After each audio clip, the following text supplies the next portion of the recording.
Yas.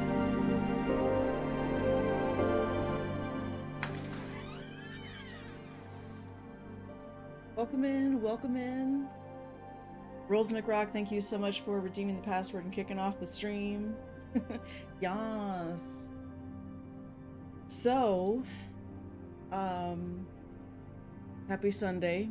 The weekend is coming to a close. New Year's is right around the corner. And, you know, it's a time. It's a time where my sleep schedule is blown to smithereens. I woke up at 2 o'clock today. So this week my focus is to get my sleep schedule back in order, because I don't enjoy waking up in the afternoon and then staying up till 2 or 3 o'clock in the morning, even though that's what I tend to gravitate to if I'm just sort of allowed to do whatever I want. I don't enjoy that. I don't know if I'm alone in that experience, but like, if I don't have set things to do, like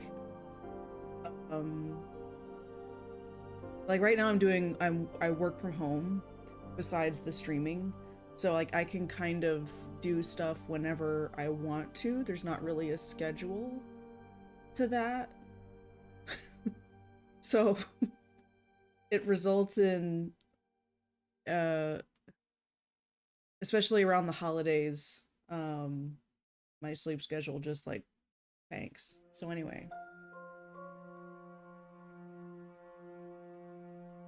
oh, it is a blessing, Rolls McRock. I'm not, I don't mean for it to sound like a complaint. It's just, it's an observation that I find humorous, that if I don't have to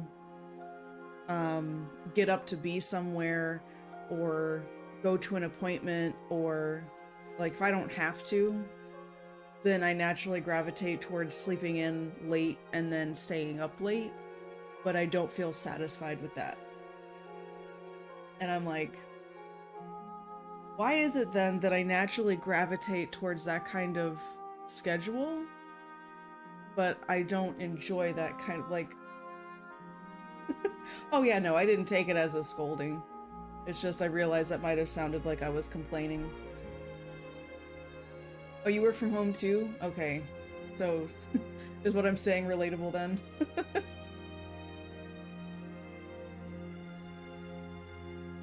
Anyway, that's neither here nor there. In terms of like me talking about my schedule. Okay, I'm not alone. That's good to know. Today we're doing more lore delving for Guild Wars, so we're talking about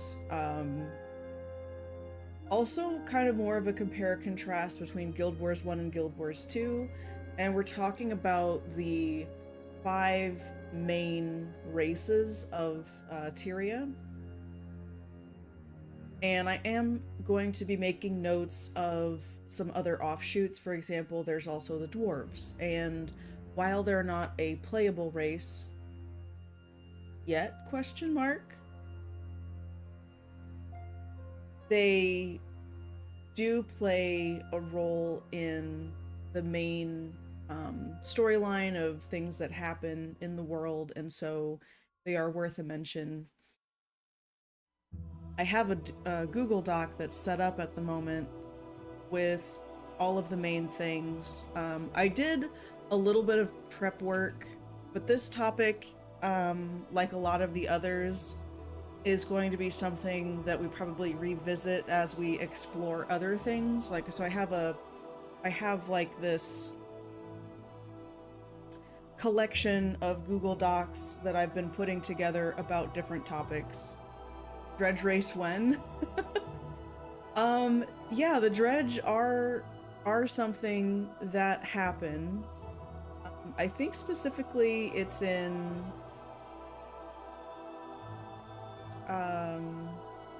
Nightfall, because there's like 3 expansions kind of thing in Guild Wars 1. There's prophecies, factions. I think factions, and then Nightfall, and then there's Eye of the North, and then it goes into Guild Wars 2. So what I've been doing is on Sundays, or today in the afternoon generally, we pick a topic and we read through it in the wiki. So far we've covered the creation of Tyria and like its history. We've talked about the map of Tyria and comparing it with Guild Wars 1 and Guild Wars 2 and observing areas of overlap. And I do want to try to keep the streams at about 3 hours or less, although sometimes they go on for a lot longer than that. But the idea is that this is an open conversation as we do the lore delving kind of together as a community. So rather than me doing a book report style where this is what I read about and this is what I learned, it provides an opportunity for people to share something that could be a lead either to look into at that stream, or information that can be assembled within any of these Google Docs, or it could be a lead for a future stream. So by reading through the wiki and also going into the game to explore the topics that were talked about on Sunday, we're taking like this multi-pronged approach at understanding the environment of Guild Wars 1 and 2 and the story. And all of this stemmed from me sprinting through the story of Guild Wars 2, all of the different expansions and things. There are a couple that I haven't played, but I've played almost everything. And I just had this profound sense of feeling lost most of the time. Feeling like characters that were mentioned or important events in history that were brought up were something that everybody knew about except me. So a character would bring it up, and then there'd be other characters in the group that would have a reaction to that or have something to say about that, and then me as the player just felt like I was sort of on the outside looking in. And I really didn't enjoy that, because then I would quickly forget because nothing felt relevant. It was nothing that I had personally experienced. But the way that the story is written, it's not that you have to do those things, but you definitely get the sense that there's more of this story that I haven't experienced, or there's something that I missed along the way. So it inspired me to essentially replay Guild Wars 1.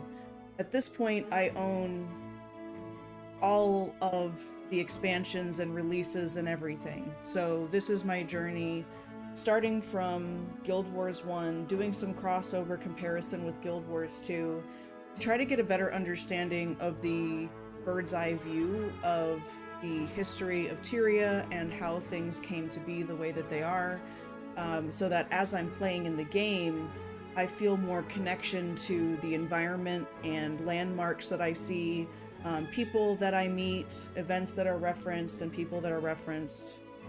NPC, hi, I'm Glom, a fnirt from Woobalopolis.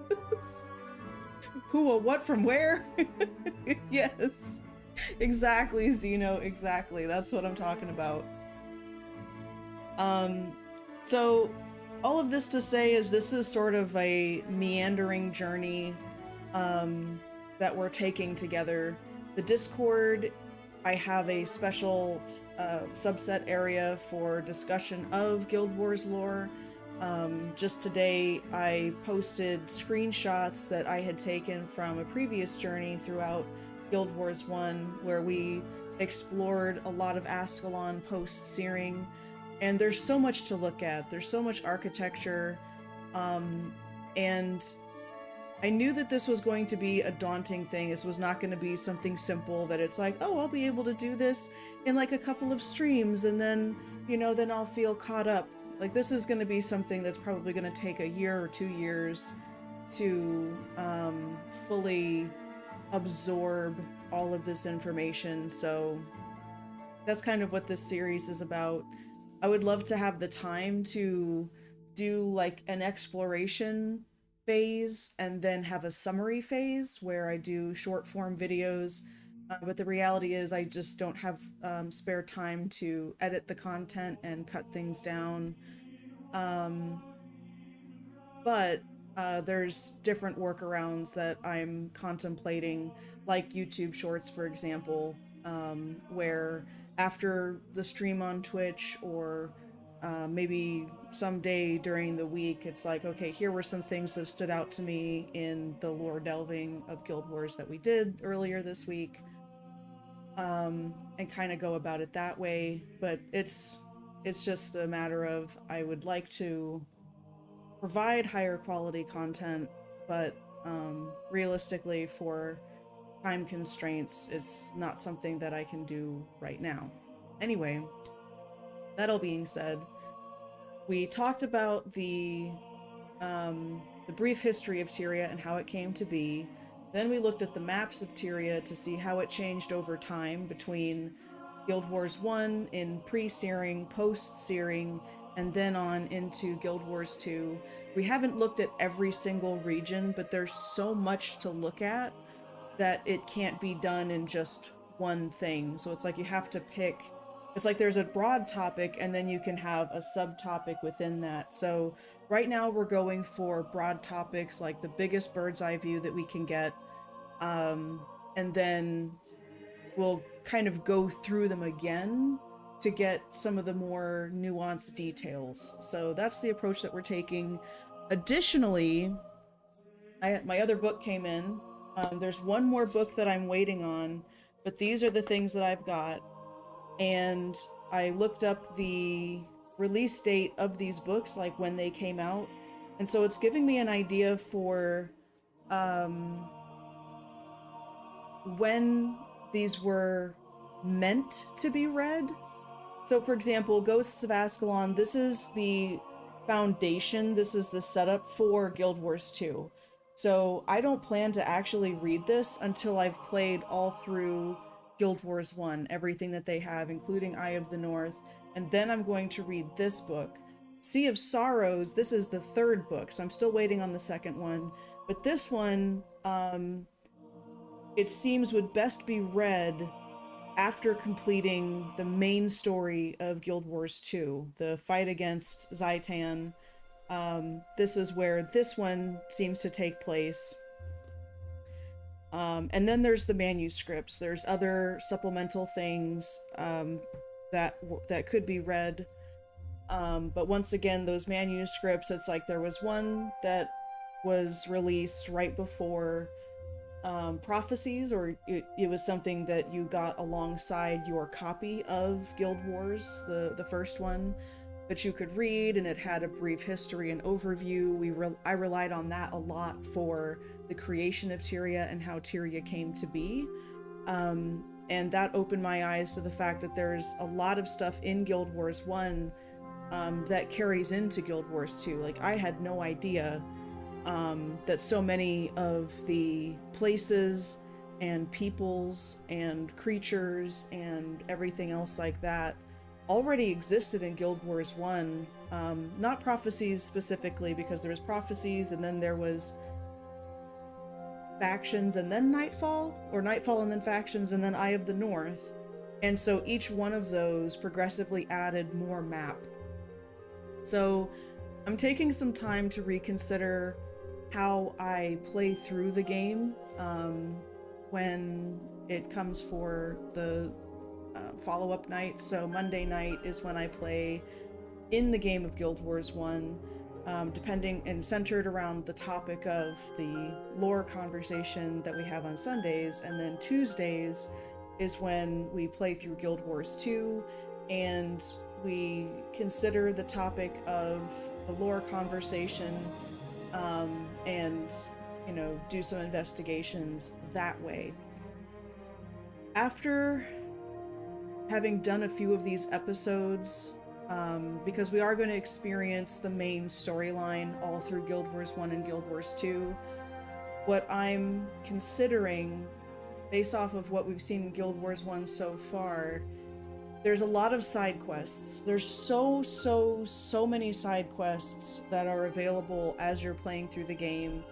And what I'm thinking about right now is that for the bird's eye view and gradually narrowing that scope, what I'm going to do instead is focus on the main story campaigns, the main missions, and not really go to any side quests unless it feels specifically relevant. Like, wait a minute, I recognize this name or this character or the event that they're talking about. There's something special about this little side quest, so we're going to take the time to do that.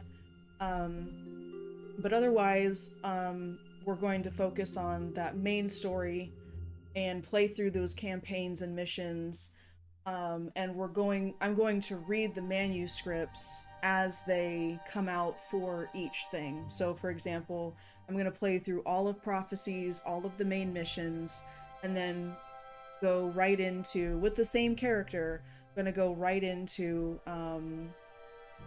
either, I think it's Factions is the second one, but basically go right into the next, and read the manuscript right as I start that next one, and then same thing for the other two. And then after I complete all of that, then I'm going to read the books, roughly in the order that they were released, or as it seems to make sense for the main overarching story of Guild Wars. And it's going to swing right into Guild Wars 2. I'm going to play as a human character, so basically from the perspective of humans, since that's the only race you can play as in Guild Wars 1, that's why I'm going to play through as a human in Guild Wars 2. And then we'll have an opportunity to circle back and replay some of the more nuanced things in Guild Wars 1. I'm going to have lots of alts, and we'll kind of get into the more detailed things later on down the line. But that's what I'm thinking of right now, and we'll kind of see how all the pieces fit together. So big chunks first, and then we'll fill in the cracks with progressively smaller pebbles, if you will, until we get to the sand. Check the wiki timeline for reading order. It shows what years the events in the books are introduced. Okay, that's good to know. Yeah. Hey, what's up, Chibi? Good to see you. So that is because there's also stuff that I haven't played yet in Guild Wars 2. And I do want to get to that stuff. I've been itching to play it, especially since Janthier Wilds is something that is emerging as we speak. It is in development, it is coming out, so I want to get caught up to that so that I'm not kind of, and I'm experiencing new stuff with people today. So that's kind of where my head's at. Sounds like a solid roadmap. Well, thank you. That's what makes the most sense to me right now. Of course, over time, we may need to adapt this. I fully expect that there may be tangents that come up that are just too tantalizing to ignore, but that is everything I wanted to do as an update in terms of our in terms of the lore delving and what to expect, because I really want to read these books. I really want to read them. So today's episode, we're going to talk about the main races of Guild Wars 1 and 2. And right now this is pretty bare bones. I was trying to prepare for this and the stream and get ready, but it was more to prepare for than I realized. So this is super zoomed in to make it easier to read. I wanted to figure out kind of which races came first, to talk about them in order of release or in order of when they appeared within Tyria, but it's not immediately obvious, and it had already gone like 30 minutes and I didn't have a definitive answer for like what came when. So we're just gonna start with humans because that is the first playable race, and what Guild Wars 1 centers around is the human race. And then we'll expand into Charr, and everything else that's in Guild Wars 1.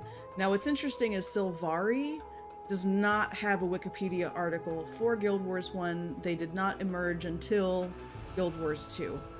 There's also a mixed group and factions category, so this is things like the Priory Explorers, I think is one, or the Priory, I forget exactly their name, so I didn't note it yet. But this is an example where you will have groups and factions made up of multiple races or peoples of Tyria. So that's that category. Otherwise, if it's like, well, this is something born of humans or dwarves or Charr or whoever, and they've only had those races within that group, then they're a subset of these groups here. So that's how this information is organized.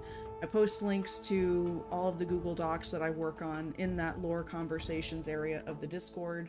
So if you want access to these to be able to leave comments or just peruse it at your leisure, or have discussions about it in the Discord, then let me know and I'll give you the special tag, because it's a secret space. No one else can see it but lore delvers. The order is Sea Edge Ghosts. Last two are only a few years apart. Sea is about 150 years earlier.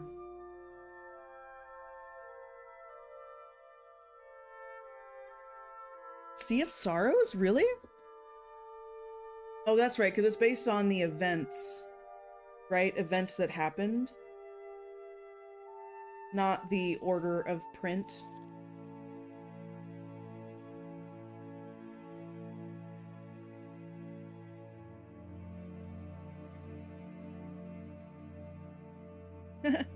At the end of the book, there's a Tyrian sea shanty. Esoteric library of Guild Wars lore. Fancy. Yes! Yes, exactly. Sea of Sorrows is roughly in the middle of the gap between 1 and 2. Huh. Yeah, this is the lost kingdom of Or lies beneath the ocean waves, an entire civilization swallowed by an ancient cataclysm.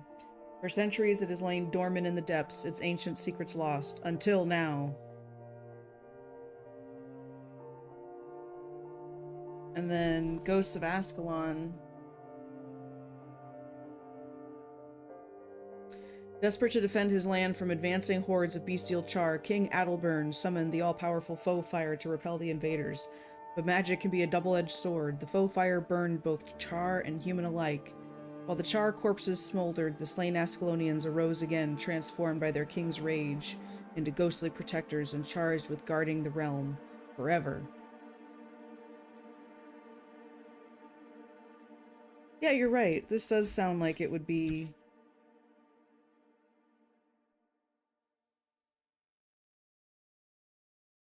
Dougal Keen!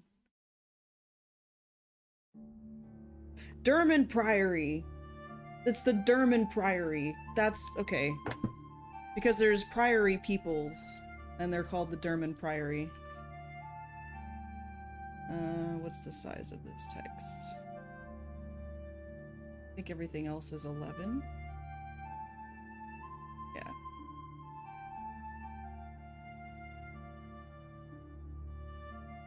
Dougal is alive in guild headquarters in Lion's Arch.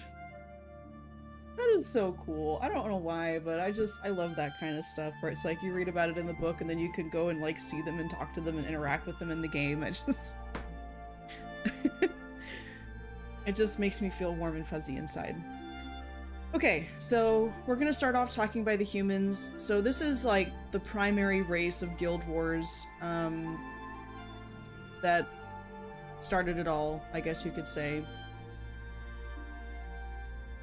And so over here we have an entry in the Guild Wars official wiki about the humans. But we also have, where was it? Species. There's this list of species. So here are the OG Asura. And there's also enemies mixed in, but we have the Centaur. There's the Charr. Let's see, what else? The Dredge. The Dwarf. And look, they're not stone. The Forgotten. Giganticus lupicus, also known as the True Giants or Great Giants. They're now extinct. There's no picture for them either, because there's no render in-game. Look at that bland creature. Are you talking about the original Asura? He does look a little basic, doesn't he? There's the Grawl. There's Griffins. There's Human. The Hecate. They also are seen in the Guild Wars 2. We're just kind of browsing through these. We're not gonna look at all of these today. There's the Norn. And then there's Oak Hearts. Those are also in Guild Wars 2. Bland equals human. Okay. It's funny it says Frogman instead of Hyalek. Wait a minute, I missed that.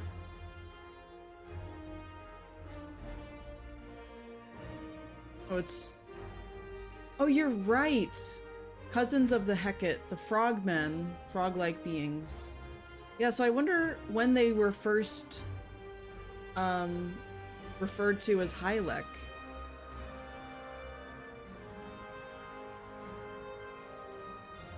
Hecate is a tribe of Hyalek. Interesting. So at some point they decided to shift that around. There's the Scale. The Seer. Tengu. The Worms. Worm with an O and a worm with a U.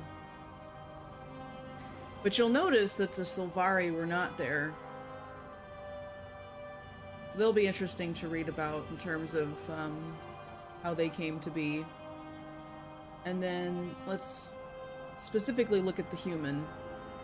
So I also want to do a compare-contrast, like I said.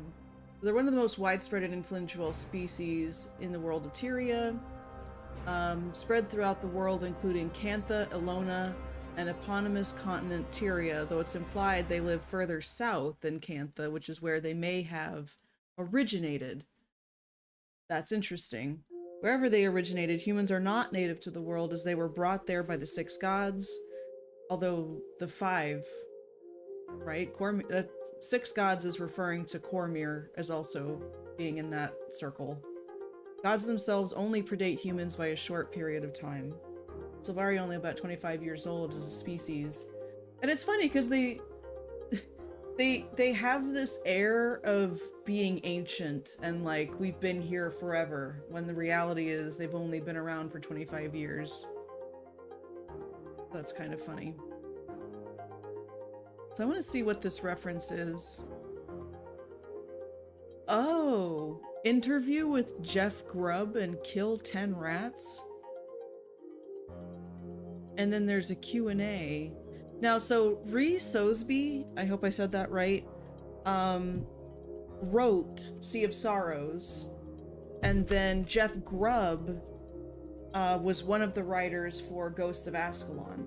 So that's interesting. Because in the manuscript, I have it already pulled up talking about the human kingdoms, but there's a timeline. Here's the gods, the old gods: Dwayna, Balthazar, Grenth, Lissa, and Melandru, and that's it. Cormyr is not mentioned. She ascended later.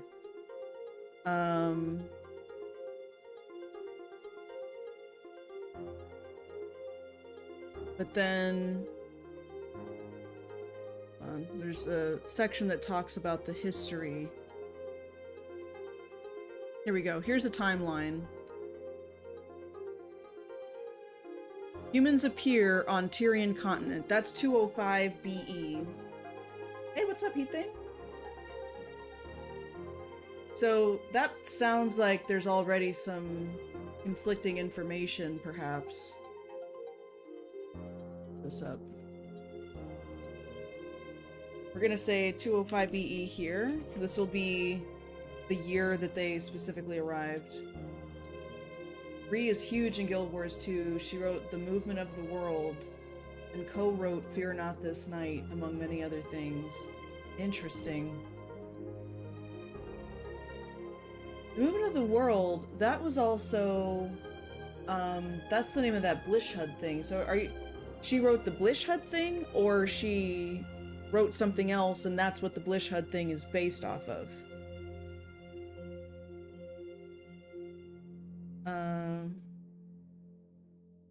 Okay, so yeah, humans 205 BE.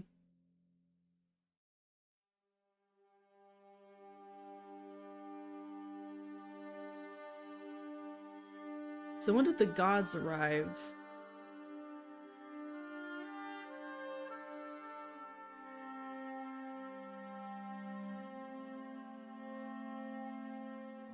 We can also cross-reference with Guild Wars 2.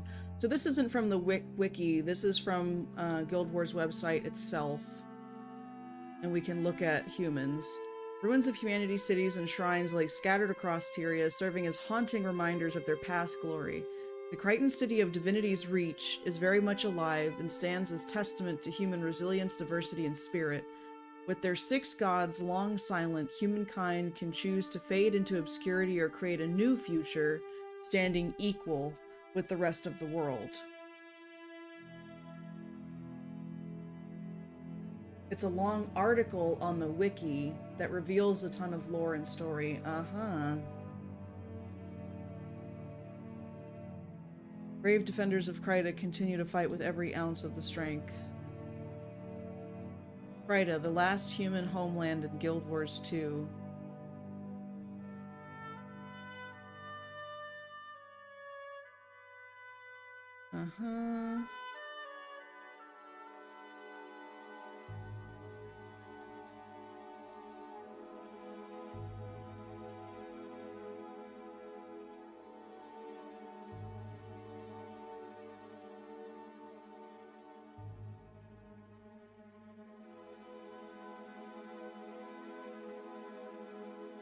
Okay. I need to see, maybe it would be here.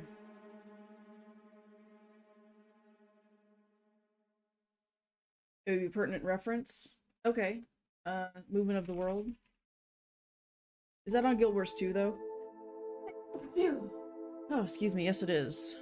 Rhys Sosby details its setting for sequel to Guild Wars, explaining the events that happened in the 250 years between the 2 games.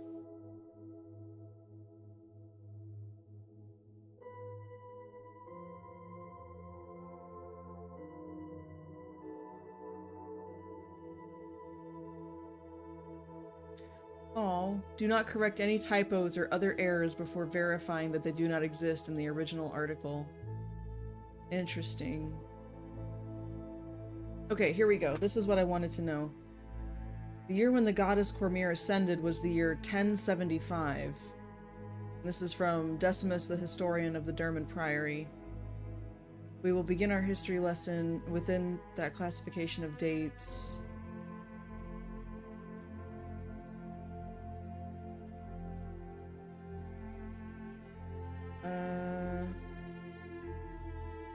Like, I want to read this, but I don't want to get too far into it.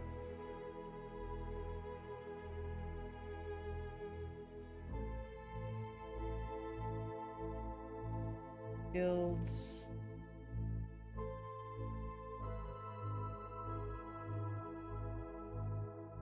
Anthem.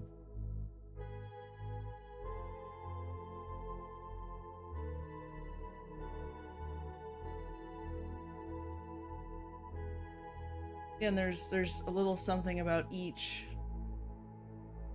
Okay, so we're gonna look at this as we read through all of the different races.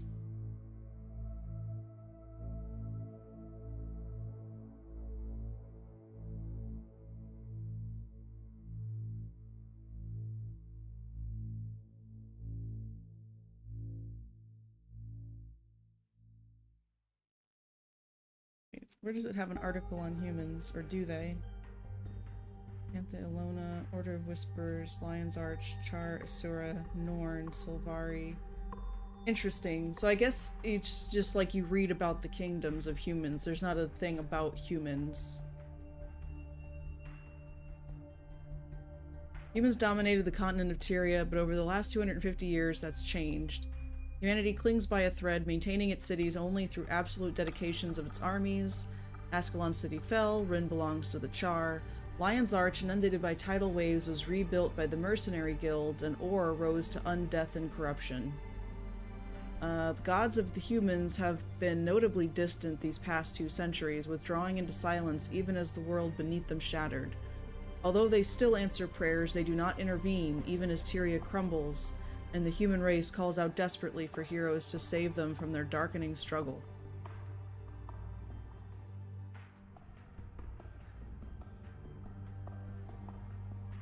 So...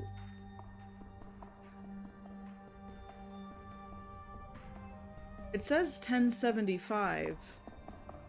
This is present day, so Cormyr hasn't ascended. It didn't give AE or BE for that. Hey Fjord, yes, I have played Guild Wars 1 before, many years ago, but only Prophecies. Oh, and it's on an ad break. Sorry, I'll answer your question again when the ad break is over.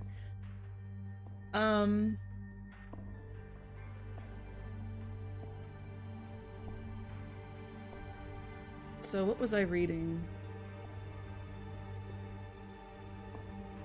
God lives in a Ra.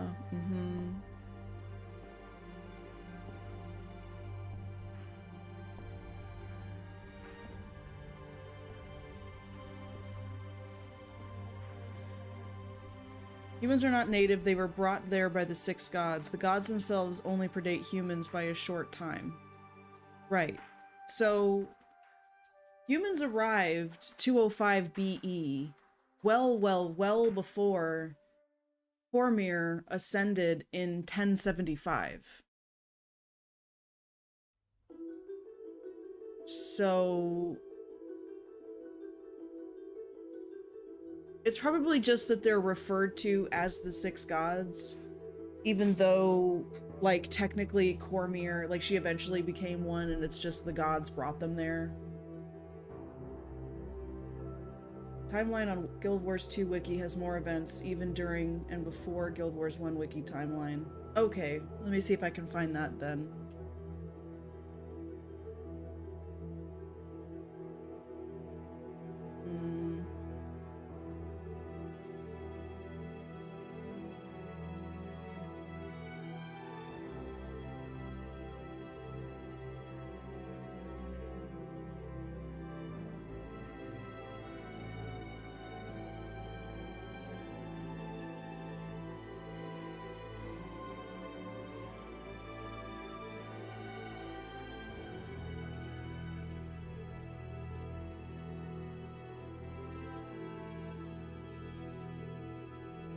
20,000 BE? Oh, also we're back from ad break. Fjord, yes, I have played Guild Wars 1 before, way back in 2005, and I played it for quite a bit. I didn't play, like, Factions, Nightfall, Eye of the North, but I am gonna play through all of the main story stuff. Okay. So, This is the expanded timeline from that first manuscript. Wow, there's a lot more here. Yep, Ascension of Cormyr. So 1075 AE was her ascension. So, and then there's 205 BE. Humans arrive.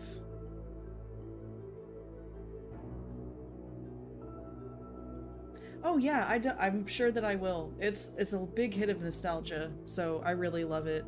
Like, basically what we're doing is, on Sundays, I do like this lore thing where I look over the wiki of Guild Wars and Guild Wars 2, depending on the topic. And then after talking about all that stuff today, then tomorrow I actually play the game of Guild Wars 1, and then Tuesday I play the game of Guild Wars 2. Thank you for that follow, Fjord. Welcome to the Speakeasy. And that's kind of the flow of things.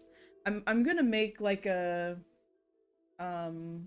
roadmap. I need to type one out now that I have a better idea of how I want to go through everything. But I'm just trying to understand the lore of Guild Wars, and we basically just started this journey. Everything from how Tyria came to be, how the land has changed over time, things that we learn from the environment and the people that we meet, and like how things kind of tie together between the two games, I find really interesting.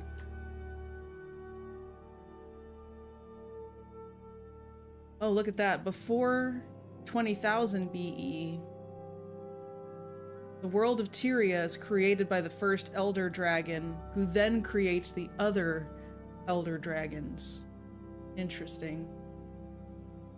Big text roll. Yeah, no, I realized I forgot to zoom in. Because it's hard to read stuff on stream when it's a thing.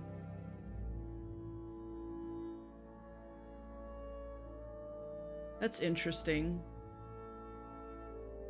The Great Giants disappear from the Tyrian continent about the same time as the suspected date of the last rising of the Elder Dragons. That's an interesting coincidence, I think. And then there's a bunch of stuff that happens here.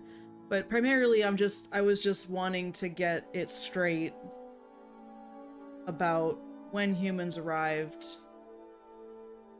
Now wait a minute. Human clans of Cantha are unified, and this is 510 BE. But 205 is when they arrive in Or, Istan, and the southern valleys of Alona via boats. Okay, so humans... The six gods appear in Cantha for the first time and bring humans who settle the northern coastline before spreading completely across the continent. Development unhindered by the Forgotten. Additional humans arrive later to settle the Ekavald Forest and the Jade Sea from unknown lands. So this is all the way back in 786. Hey, Fog! Been playing for 18 years now and decided I'm finally giving Guild Wars 2 first time try next week. Hey! That's awesome!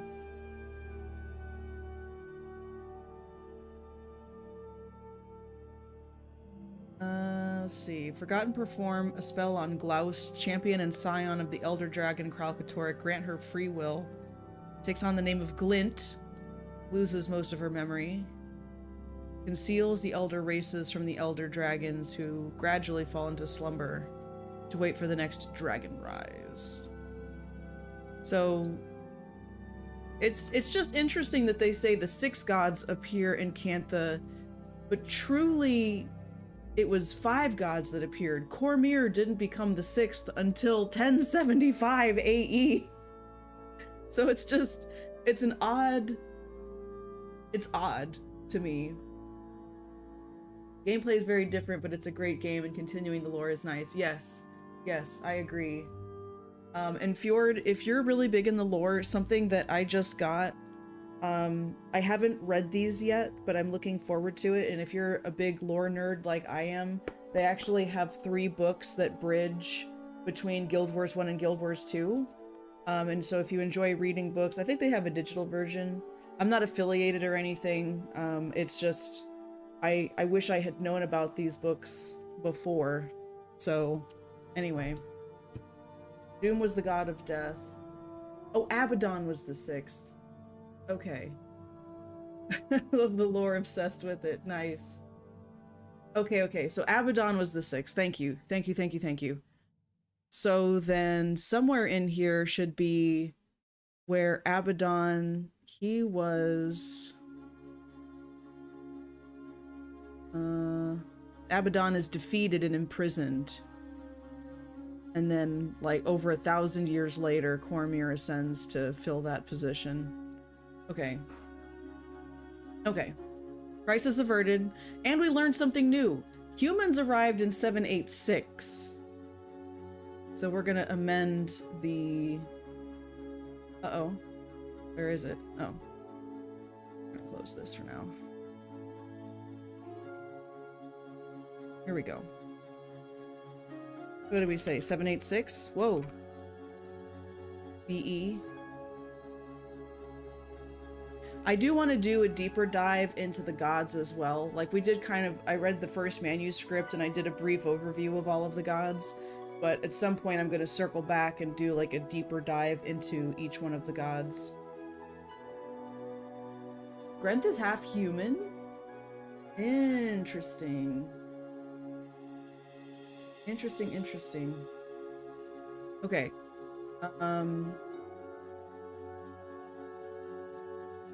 So where were we? I was reading about humans from so many... I need a third monitor. That's what I need. Okay, so here's the thing about humans. One of the most widespread and influential species. Yeah, I read to this point and then I was like, wait a minute, 6 gods? There were only 5. Okay. And then... So here, humans arrived on the Tyrian continent in 205. 3 major human polities have arisen: Ascalon, Kryta, and Or. Or was the first region colonized. Okay.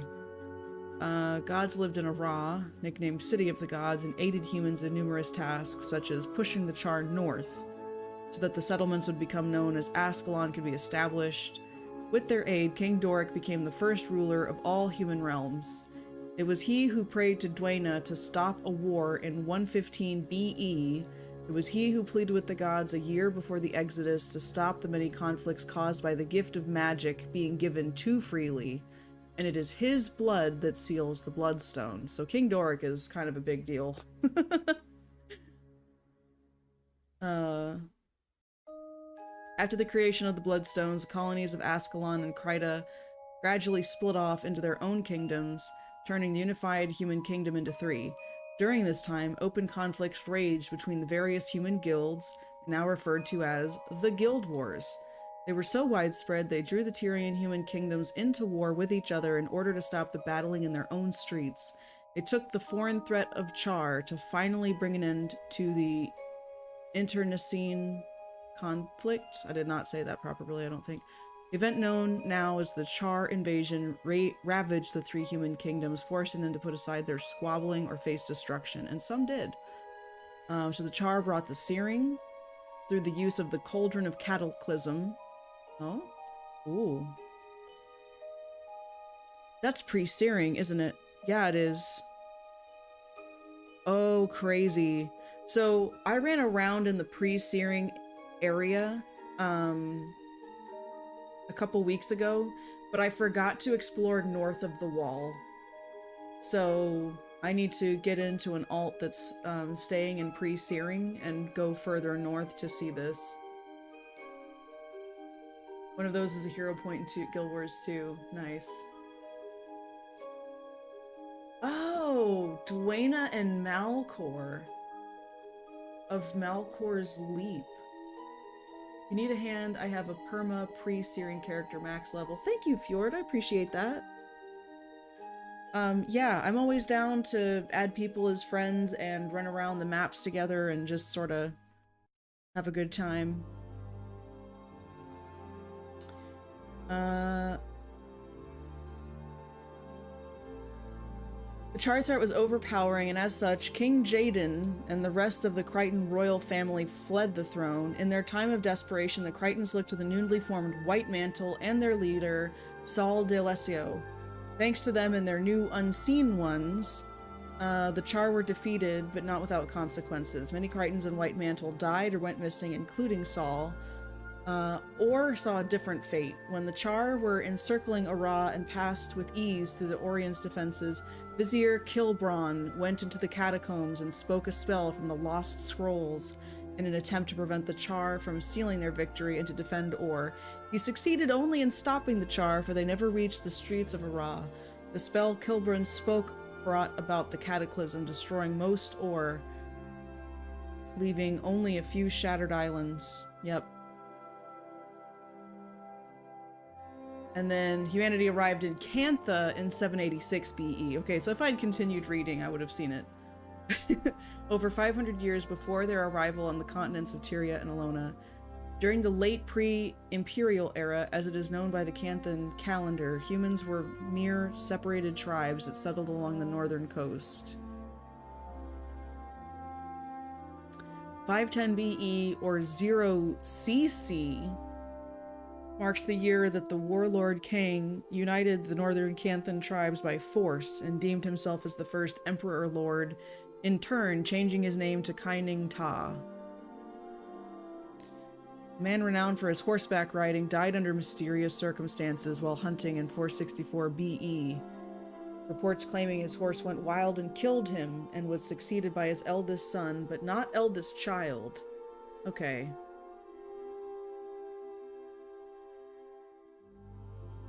And we're going for more of like a broad brush stroke of the different races.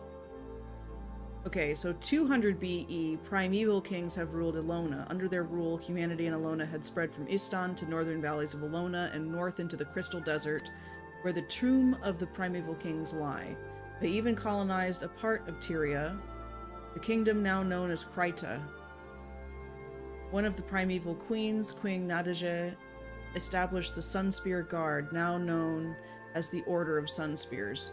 So we're gonna make a note of... I guess I'll put it here. And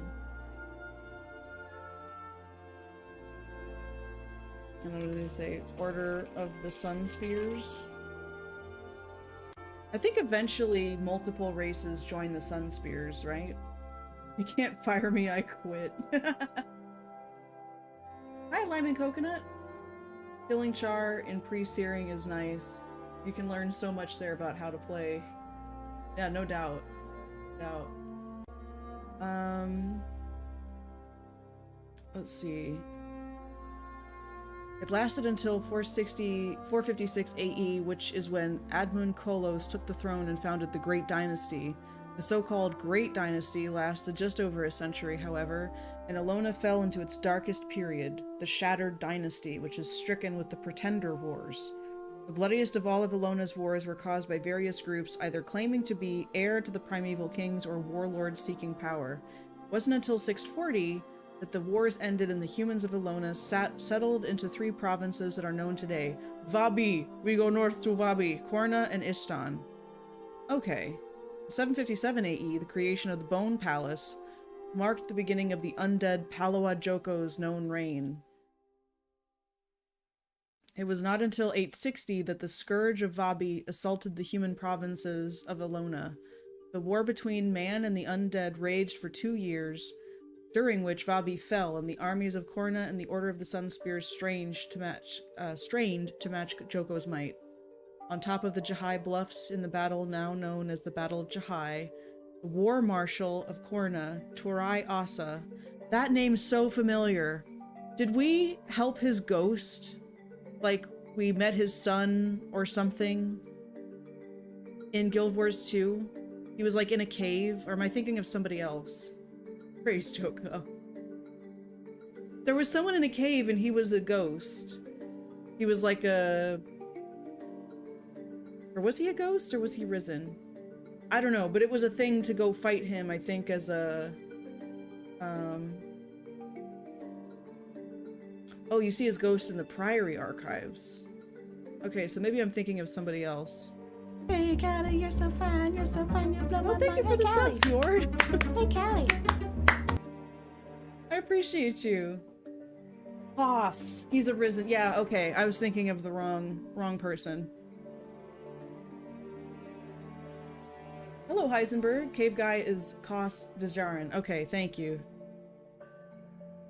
I got it mixed up. It's been a few months since I went through that, so. Human culture varies from location to location. There are key similarities between all the cultures. The most apparent, though still not universal, similarity is the faith in the true gods. Humanity has been favored by the true gods when they walked the land, and as such, humanity worships the gods the most out of all races of Tyria. Canthans have a heavy influence in their culture of the moon and their reverence of it, though the extent of this influence is unknown. Many humans also hold the stars with importance. This is most easily seen in the Canthan New Year and the celestial prophecies such as Nightfall. Yeah, I'm so excited to play through all of the things. I like it too, Chibi. Hey Argum, welcome in. So then it goes on to talk more about the different regions. We're just going for like a broad overview, but at some point in this series we're going to circle back to get more in depth. But this is just from the Guild Wars 1 wiki. Like, there is so much in here. And that's something I find really impressive. Like, the scope of Guild Wars 1 was so much more than I realized. So then we have the humans here in Guild Wars 2, and I like that they also offer these in-game descriptions. Humans have lost their homeland, their security, and their former glory. Even their gods have withdrawn, and yet the human spirit remains unshaken. These brave defenders of Kryta continue to fight with every ounce of their strength. And so that's like the overall thing. So I'm gonna also put that, I'm gonna put that here. But the size, I want it smaller. Oh, it's 11? I want it a little bit bigger. And whoop.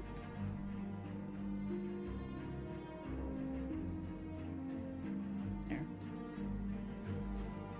How's that back? I've been trying to adjust my posture like all stream. For me, there are only 2 races in Guild Wars 1.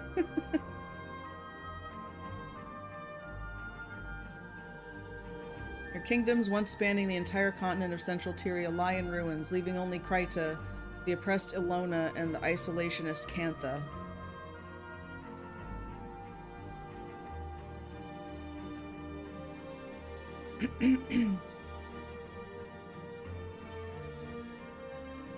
Yep, defending Shaymore against the Centaurs. Okay.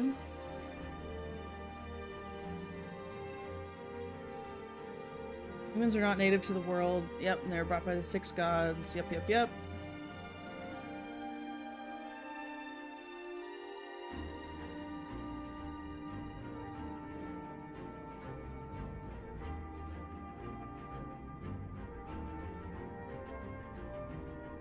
Then it talks about their government here. Their naming convention, which is interesting.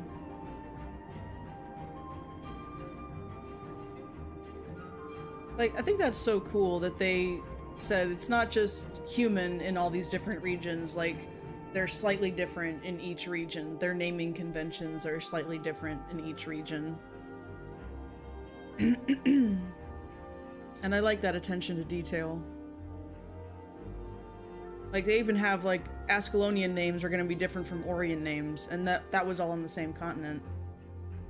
If you take a very close look into the story, you'll find out that expansion Eye of the North changed a lot in established lore.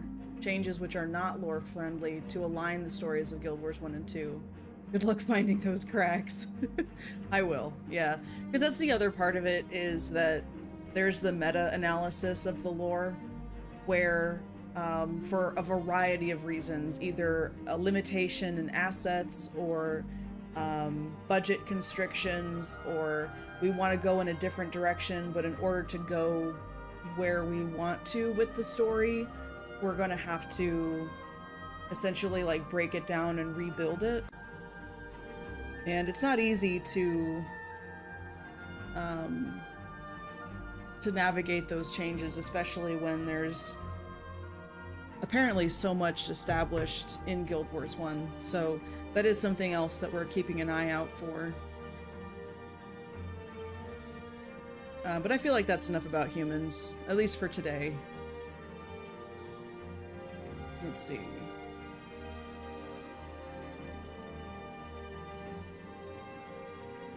This is that, the movement of the world. We're gonna read a little bit about this to finish up the humans, and then we'll move on to the next thing.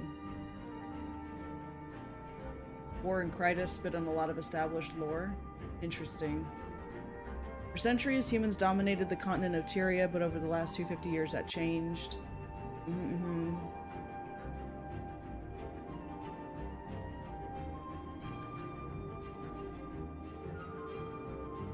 Having lost their homeland to the Charr, the humans of the Ascalon Kingdom pushed west and south. Great Northern Wall fell, Ascalon City lies in ruins. The royal line of Adalbern ended with the death of Prince Rurik. The lone remaining human fortress in Ascalon lies at the far southern tip, where the eastern Blaze Ridge Mountains merge with the western Shiver Peaks. This last Ascalonian fortress, known as the Stronghold of Ebonhawk, stands alone against all the might the Charr legions have to offer. The continuing conflict between the humans and the Charr along the borders of Ascalon forced the humans ever farther into the Shiver Peaks. Although open war has ended, save on a few small fronts, the hatred between the Charr legions and the human kingdoms never abated. If anything, it is worse than ever before. Ebonhawk stands alone in defiance, supplied by an Asura gate from Crichton territories. The Charr solidified their control over Ascalon from their original lands in the north, all the way south to the merging of the two mountain ranges at the edge of the Crystal Desert. Within the main territories of Ascalon, between the broken Great Northern Wall and the fortress of Ebonhawk, the Charr rule, but not unchallenged.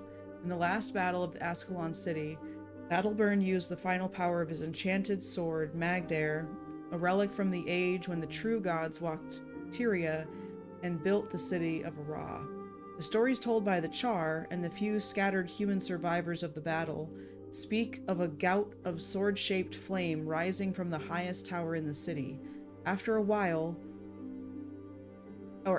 white burning heat swept the city streets, the dead and defeated Ascalonian guard arose once more, their spirits animated by the power of Adalbern's sword. In the face of this spectral resistance, the Charr were forced to abandon the city. Since that time, the spectral soldiers have guarded the ruins of Ascalon City and the eastern frontier. They resist the Charr, but do not communicate with living soldiers from Ebonhawk. Their spirits are only memories, the lingering presence of a past that cannot let go of the present. Some believe that one day, when the rightful king of Ascalon returns with one of the two flaming swords, either Adalbern's Magdair or his son's, named Sahothin. I remember that. Oh yeah, that ends up in the hands of Ritlock Brimstone. Oh, what a twist. The Legion will abandon the city and sink at last into peaceful death. Until then, everyone is the enemy. Kryta, too, has known its share of conflict and heartache. Once noble Lion's Arch fell to the plundering sea, its coast devastated by storms, rising water and tidal waves, and yet the nation of Kryta is the last bastion of humanity, and in that their last hope.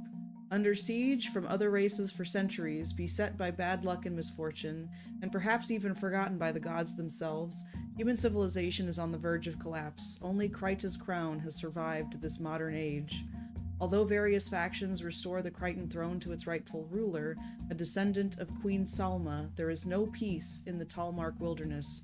The lands of Kryta have known significant upheaval, both in war and internal conflicts.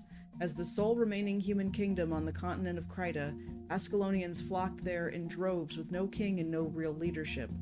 The few humans who claim Orion descent never proclaim their heritage publicly, being connected to those dark lands is dangerous in these times. Refugees from Elona and Cantha, discovering themselves trapped by the rising waters of Or, struggle to maintain a native culture while integrating into Crichton society.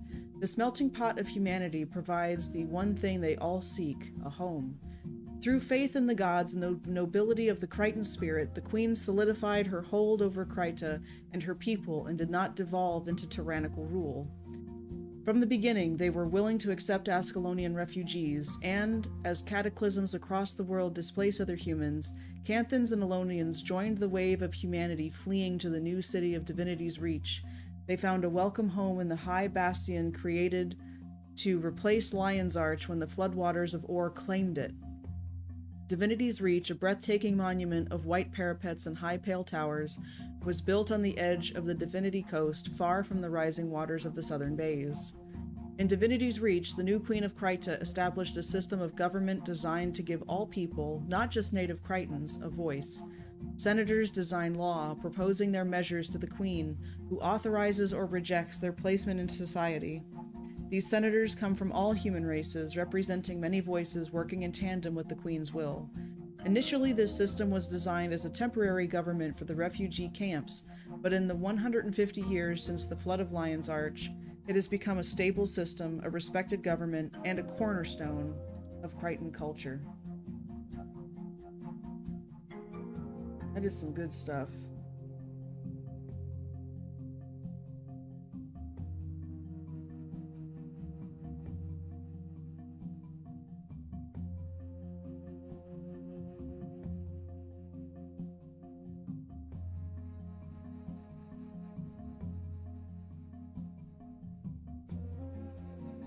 Music was really good and I wanted to play it on loop, but I can't figure out how. I don't think I can. That's okay. Magyar and Sohathan originally also didn't exist. They were just flame sword, nothing special. Hey Tuna! Remember Ascalonian Catacombs story mode? Yes I do. Not everything, but a lot.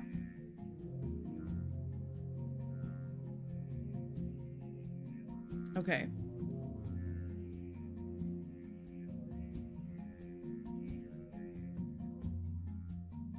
Krita is not unassailed. Secret agents of the White Mantle still fight for their unseen gods, and the centaurs, displaced across the continent, are flooding into human territory, fighting over every scrap of land.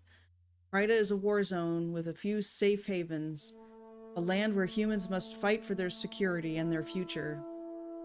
Risen from the ocean by the will of the powerful undead dragon, Or no longer stands under human control. The beings roam those lands are twisted, perverted remnants of Or's once magnificent culture, drowned by magic and then raised into service by the will of a monster so terrible there are only whispers of its nature. They now serve a dragon more horrible and more powerful than any other being in Tyria.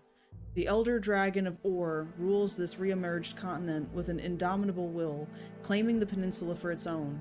The city of Ara, where once the true gods walked, rose to the surface to become the creature's home. Its arrival heralded a time of cataclysm and change for the world.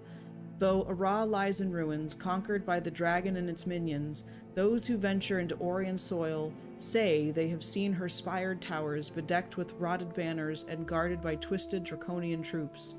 When the dragon awoke and the peninsula breached the waves, once ruined buildings and shattered coastal highways rose above the sea as well. In addition to drowning the coastlands of Krita and flooding Lion's Arch, this cataclysmic event even turned parts of northern Elona green again for a time. The changes were truly cataclysmic across all of Tyria. Only the greatest of heroes dare venture within the ruined cities of Or. To adventure there is to face the dragon and its minions directly, and that creature's power is not to be underestimated. Many of the corsairs who inhabited the island chain before the peninsula rose again were subsumed by the dragon's power, twisted by its breath, and enslaved to its will.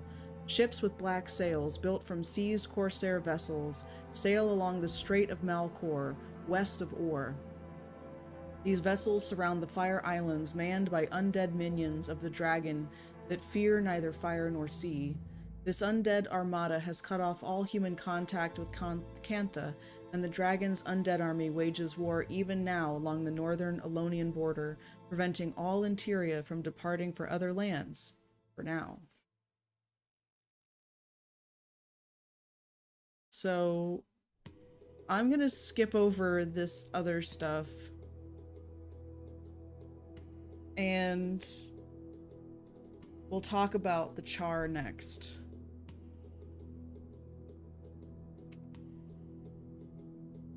My friend who plays Guild Wars 2 told me the Ascalon Catacombs bosses are the pre-searing profession trainers. I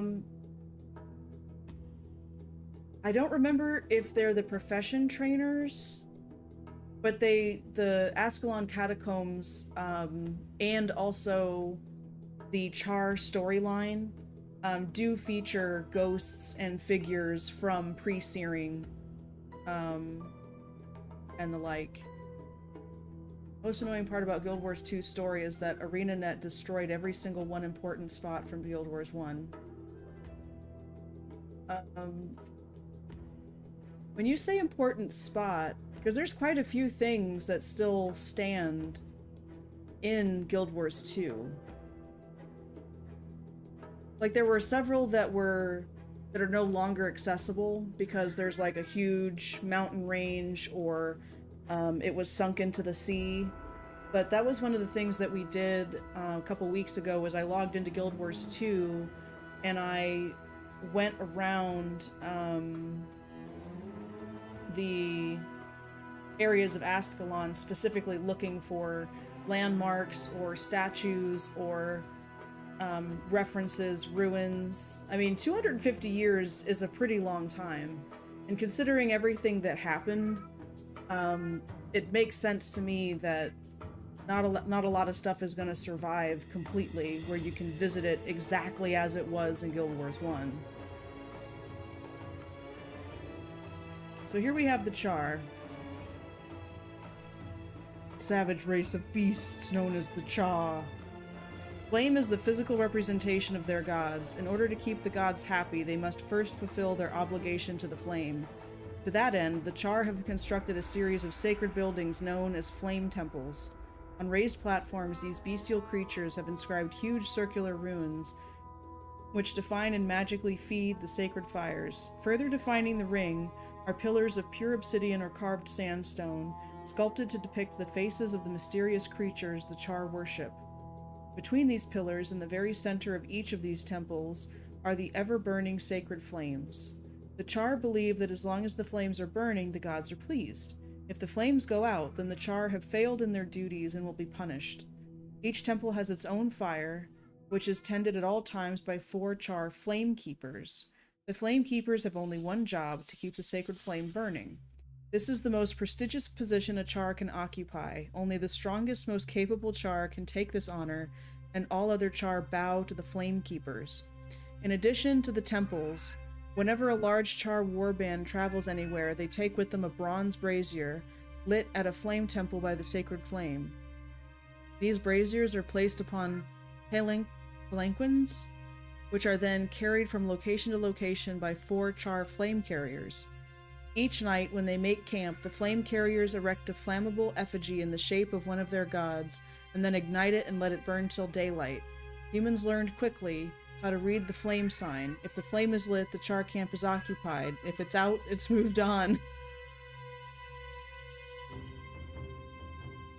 Alright, flame keepers. I want to make a note of those guys. I know about USA, but in EU, cities manage to survive even 1,000 years. But that's the real world. This is a fantasy universe. So, that's... to me, that's apples and oranges, because you also have the influence of magic and dragons in this universe. We don't have magic and dragons here. So, eh. Did I hear Franklin? Probably Franklin. I think he wants to go out of my office. And I want to get more coffee.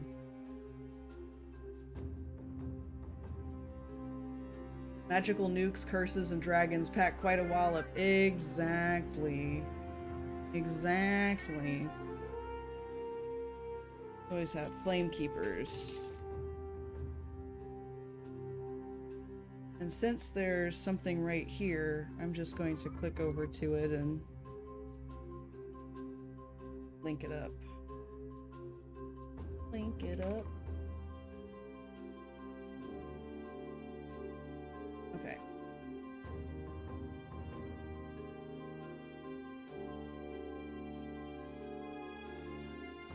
Aggressive, industrious, wholly dedicated to becoming the preeminent species of Tyria. Savage race of sentient beasts, the Charr will use any means available to destroy their enemies. An ambush is as honorable as a fair fight, as victory is what matters. Though Charr have no concept of mercy, they can be protective of those within their tribe. This is such a cool picture.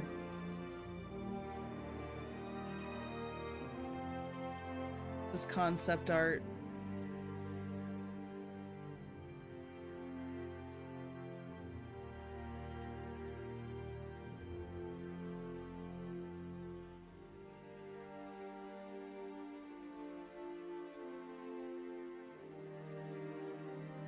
So when did they originate? If it tells us. Franklin's a very loud boy. Look at that Charr standing all upright like he's something special.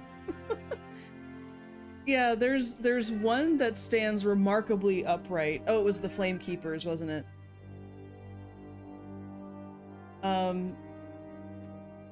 I need to go get more coffee and stand up for a moment and take care of Franklin.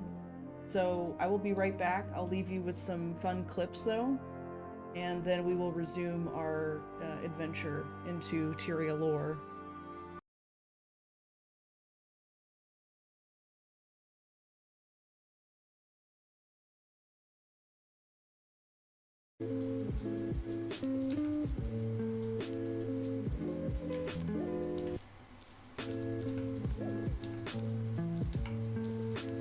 So the one, I'm kind of curious what you've been up to. I don't know if there's been any major changes in your life, or it's just kind of same old, same old.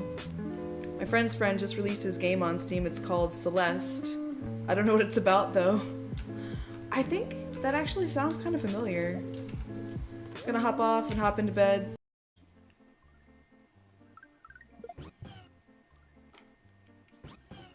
Yoshi, you ate my star!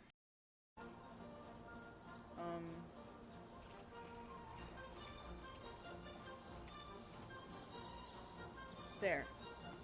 Now you are a VIP. Oh, no, my controller's not working. Come on, game. Eh. Now it works. Okay. Anyway, the formation of the words, like for example, if these are that rim shot scared me. But if the formation of X. I've got you in my sights, Knight. Hoo-ya! Oh, he's like instant raptor.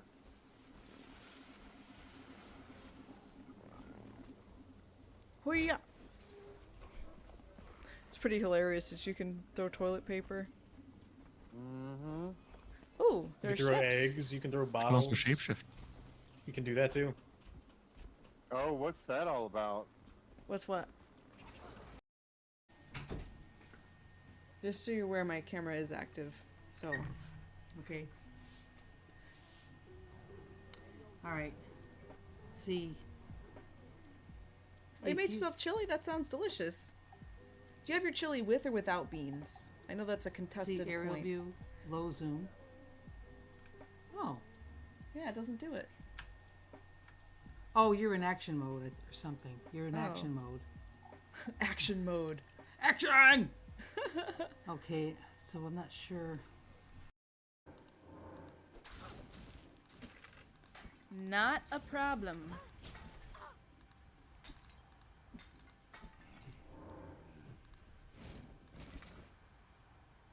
Gold. Ooh, scroll of identify. Uh-oh. Is something bringing them back to... Oh, it's you! You sneaky bitch. Okay. Wait, is there a sar- You done? Yeah. M16 hype. Okay, were you serious when you said you saw someone coming my direction? Yeah. Okay. Someone was landing towards you. Okay.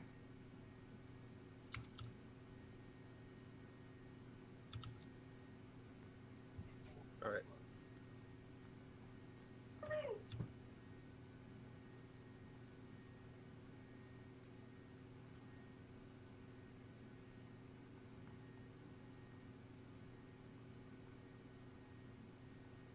I'm gonna run towards Callie because she's alone and she's yeah. I don't know how many people are over there. Oh shit! Down. Ooh. I know how to fire a gun! I can click a button!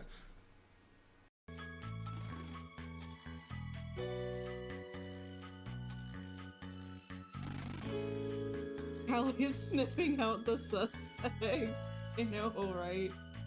Oh my god. It's a cable for a PlayStation 4 controller to USB. So whatever fits the PlayStation 4 controller. We were all too polite to point out that a number of us were unmodded. It was an accident. I felt so bad when I realized that I was just unmodding everybody. I was like, oh crap, that's not good. I need those. Okay, so we is. This one's my favorite. There he is! For all I get Carol Desu. Thank you for that follow. Can I just call you Desu? I'm so sorry. I have no idea how to pronounce that properly. Faraliga Turdesu. SM work is good. You don't say! That's your favorite. Let's look at it. Oh. Wait! But I can't. Oh. A brass handle. And an orb with a socket. A socket orb, if you will.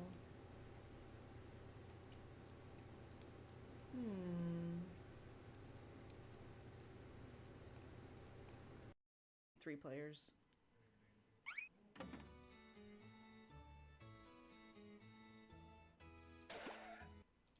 So that one will not work. What is earwax? This is also a 3-player game. And then Kaplash is also a 3-player. I could check and see what the other... You know how there's some people that have the hearts above their head? They're the quest givers. And then there's like a little purple triangle on their heart after you fill up, like do all the stuff in an area. You can sell to them any junk you've collected.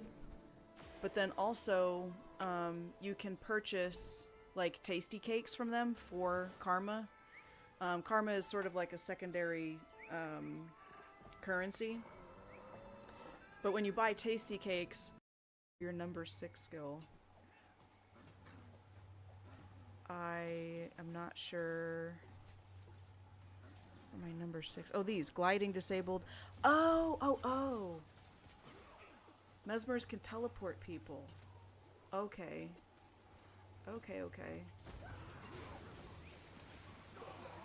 So I'm actually thinking about disbanding the party and starting a squad. Because we've got... Okay, Isekai, you're JML. Okay, thank you.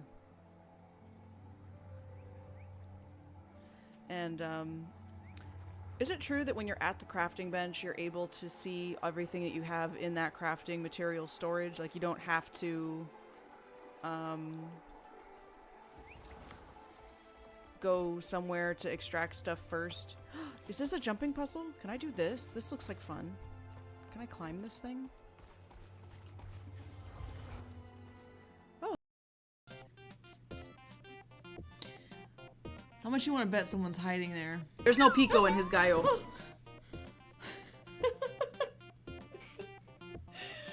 Oh, they startled me so good.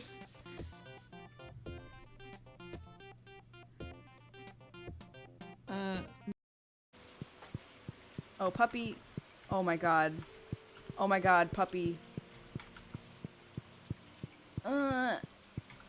Doggy. Oh god, dog. Dog. Doggy! Oh my god, are you freaking serious? Oh my god.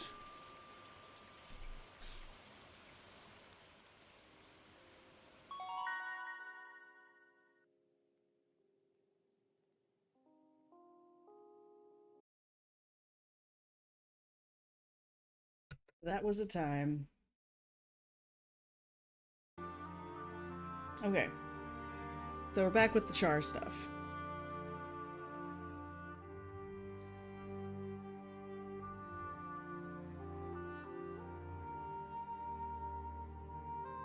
Thank you, Fjord. Well, thank you. We're going to...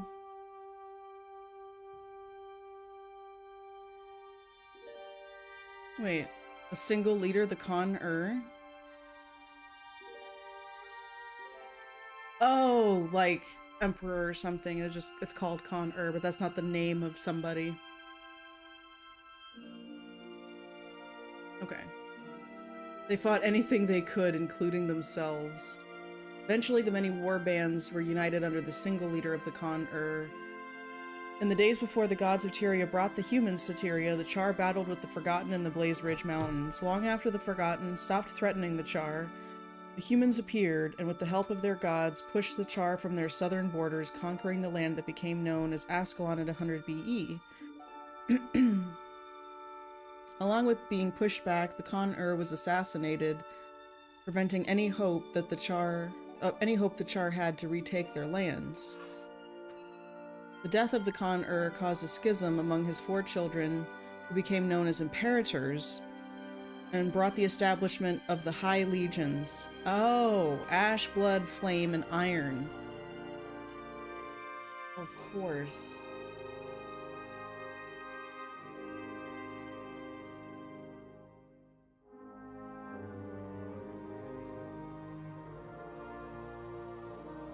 How far am I with the missions?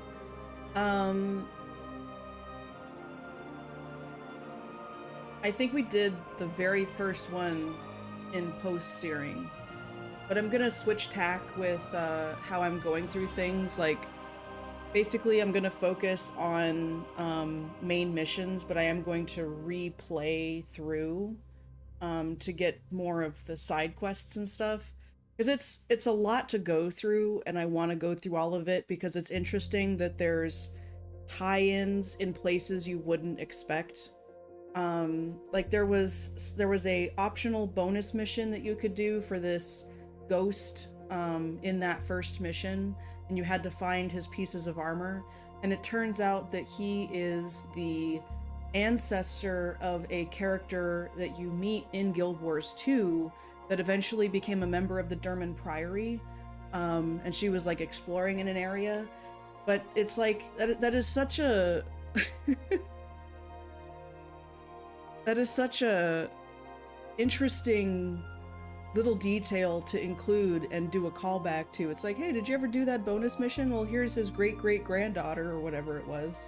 Like, it's just so interesting to me. Yeah. Mission plus bonus for title. Are you talking about the title that carries over to Guild Wars 2? Because I'm not going to get any carryovers from 1 to 2 because I didn't purchase it through ArenaNet. So... but I do want to do... Like, I want to do the main missions and then the side quests and then replay it, but sink deeper into the side quests and stuff. Unless there's a specific side quest that looks particularly interesting for some reason. Oh, it's a title in Guild Wars 1. Okay, cool. So I will get it. Let's see. In order to combat the humans, they sought gods to call their own, and at the volcano called Hrongmur, the Burnt War Band discovered The gods discovered gods for the Charr. Oh, I see. Having found gods, the shaman caste their first Charr to unite under the new fiery gods, united the rest of the Charr warbands under their faith. Though one Charr, Bathia Havocbringer, rejected these new gods, she was quickly executed as a living sacrifice. And the shaman caste banned all female Charr from warbands and armies sent to do utility work. Their gods gave the Charr the Cauldron of Cataclysm, allowing the Charr to breach the Great Northern Wall and assault the three human kingdoms. In their assault, they ended the last guild wars through the ritual of the Searing, causing crystals to fall from the sky and shatter the wall.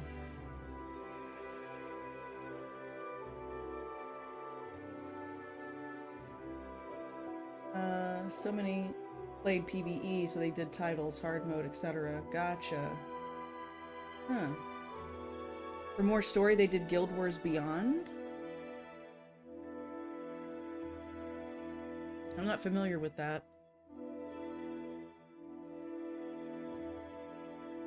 In modern times, the Charr generally follow the way of the shaman caste, and this is the time of Guild Wars 1, not Guild Wars 2. The caste led them in the name of the fiery gods, the Titans. The shamans, fully knowing that they were false gods, used them as a pretense to control the other Charr and antagonize the humans. Many bases of worship can be seen, including burning effigies of Titans littering Charr camps in Ascalon. During a flickering flame and dismember the Titans. Oh, those are campaigns, I think, or missions or whatever. Scorch Embershire learned the truth that the Titans are not gods. Scorch expected to be rewarded in the afterlife for his service to the Titans, but was pulled instead into the realm of torment. When he inquires of one of his people's gods why this has happened, the Titans attack, revealing the lies the Charr were told by the shamans. In Guild Wars Eye of the North, Pyre Fierceshot and his warband have dedicated their lives to bringing down Hierophant Burntsoul and the shaman caste. The shaman's grip over the Charr was weakening steadily, so they reaffirmed their rule over the Charr with the Destroyers as their new gods. This relationship is seemingly destroyed on the mission Assault on the Stronghold, where the Destroyers are released on the players by the Charr, but ironically turn on the Charr instead. Finishing the mission results in Pyre Fierceshot telling the Charr to remember this day and continue to spread the word that there are no gods for the Charr. Interesting. So I didn't realize how fire obsessed they were, because it kind of seemed like they used magic against the humans and it happened to be a fire-based kind of magic. But now I'm seeing it as they were looking for gods, they found something that was fiery or relating to fire, and they were like, this will be our god because fire consumes all. Fire is, you know, powerful and symbolic. It's all about that fire.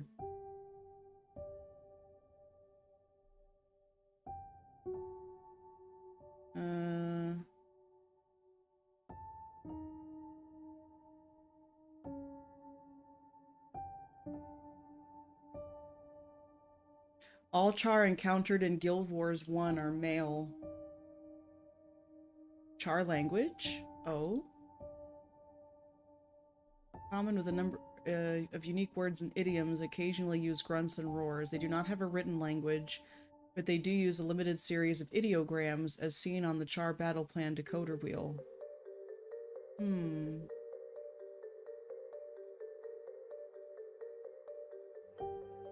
Barar, also known as a creche. Interesting. Rangmur, Jaws of Oblivion. Imperator, descendant of the Con-Ur, leader of the High Legions. Of one of the High Legions. Title of Supreme Leader for all Charr. Okay. Meat, derogatory term used to refer to humans and possibly other non-Charr. Mouse, derogatory term to refer to humans and possibly other non-Charr. Okay. Other than their own names, the only Grawl word is a noise rendered as oot. Oot. So here's some Ascalonian runes. Oh, I see. And it shows, ooh, we're gonna need this. And this is Elonian. Untranslatable Elonian alphabet.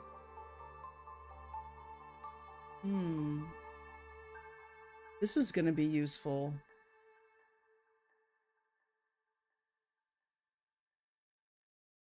An old Canthan. That is apparently just uses tally marks. Kind of.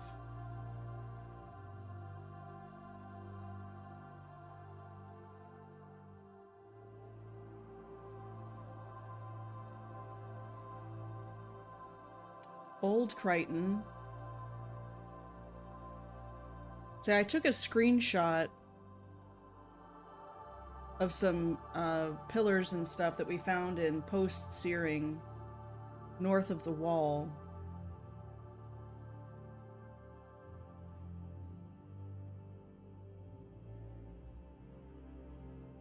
So I want to do some comparisons at some point with what's here. But I'm going to leave that for discussion in the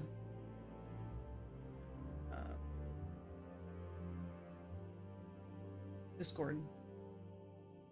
They added Guild Wars Beyond, and it begins with War in Kryta, then Hearts of the North, continues with Winds of Change. You have to finish Prophecies for War in Kryta, finish Gwen for Hearts of the North, finish Factions for Wind of Change. Oh. There may be a dozen or so written languages. I think most aren't represented enough to be translatable if they are ciphers. Okay.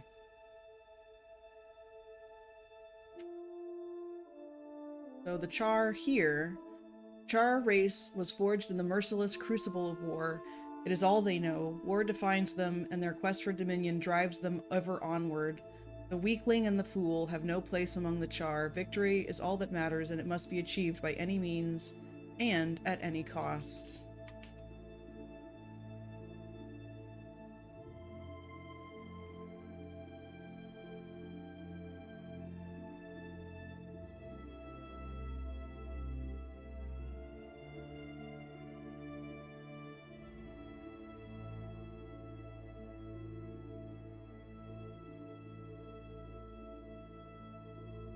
No, I don't want 10. I want it to be 13.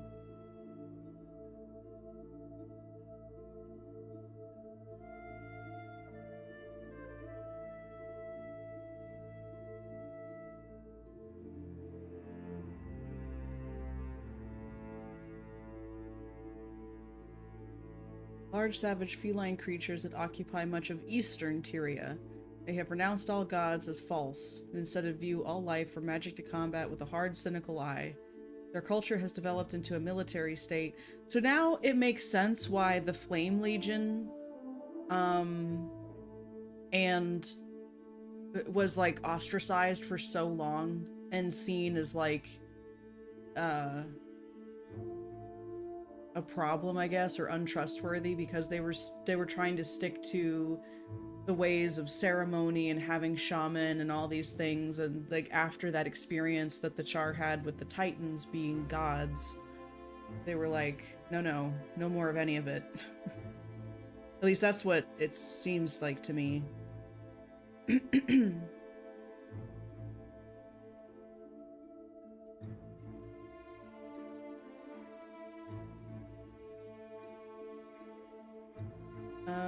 Charr, carnivorous, feline-like humanoids. They stand on their hind legs and taller than a human by half of an average human's height, but do not have the massive bulk of the Norn. They prefer a hunched pose when standing, but will on occasion stand tall and straight. When they are moving and their paws are vacant, the Charr favor running on all four limbs with a loping gait. While the males are described as being generally stronger and the females more lithe and quick, this lore difference between sexes is not as evident in the game. They have short fur from head to toe in a variety of colors and patterns, many of which are similar to those of lions, cheetahs, and tigers. Their fur patterns are also like that of leopards, snow leopards, and even some fur types of common house cats. Many Charr have a longer mane of fur between the shoulders and on the back of the head and the neck. Charr are incapable of sweating. That's such an interesting detail. The greed for power and the misogyny were a bit much. Yeah, exactly. It's just now I'm understanding why the Flame Legion was a major enemy in a lot of the Guild Wars 2 story for quite a while.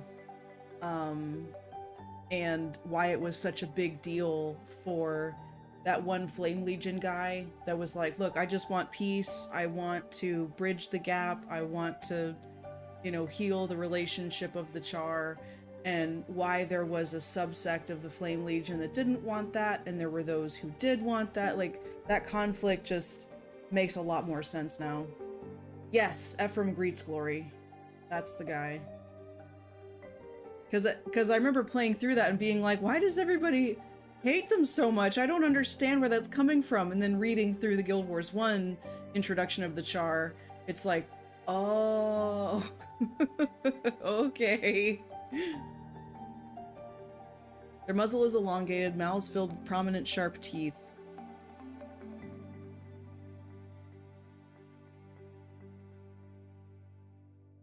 The top pair of ears hears high frequencies or ultrasound such as a dog might, while the bottom pair hear low frequencies or infrasound similar to an elephant.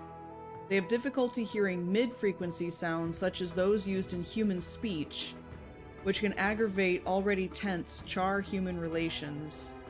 Well, they seem to get over that pretty fast.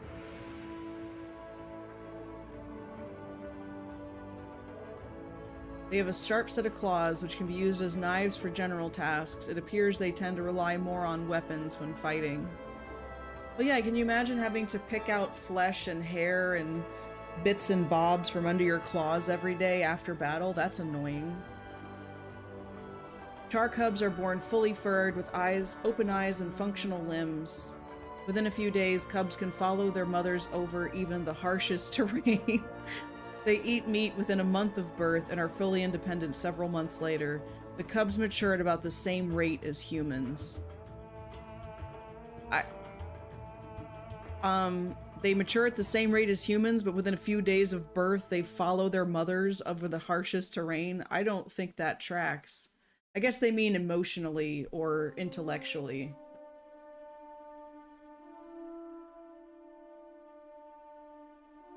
As an old player started in 2005, you finished Prophecies, Titan Quest, plus Sorrow's Furnace, plus UW, plus Riss, then UW2, then Factions came out, The Deep, Urgaz, Nightfall, DOA, then they added Hard Mode, then the bonus mission pack came out, then Guild Wars Eye of the North, then Guild Wars Beyond. There are new Charrs in the Eye of the North, etc. So the new Charrs look a bit different and use the PvP Tiger emote after they kill you. Oh, Underworld. Thank you, Xeno.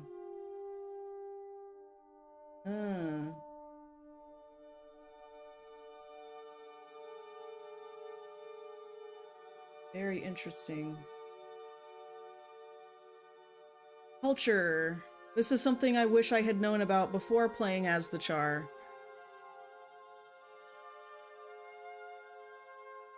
Section stub. This key section is incomplete and needs expansion.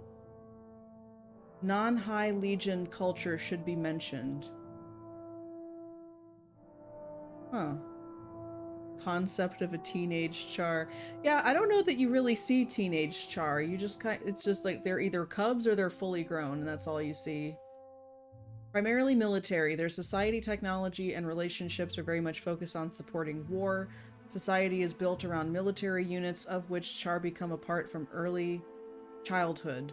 Non-military tasks, such as farming and trade, can be left to the young, retired, and injured. But regardless of a Charr's vocation, they are always viewed as a soldier first and view life accordingly.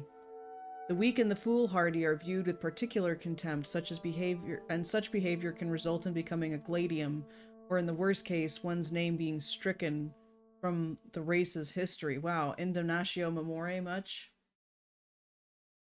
Trying to think what Riz is.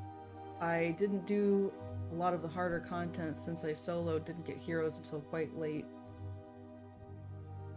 Yeah, I'm not sure. Oh, Fisher of Woe. Or is FOW?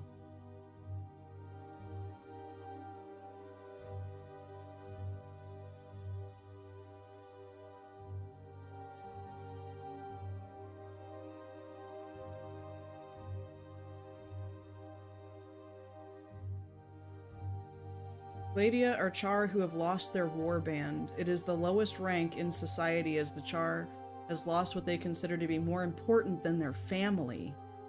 Many of the Charr who become Gladia end up outside of the chain of command. It is up to them what they do after that. Some, like Rox, might seek to join another warband and will be given a test to prove themselves. Others, like General Almara Soulkeeper and Lightbringer Tybalt Leftpaw, there's the name Tybalt, find their place outside of Charr society.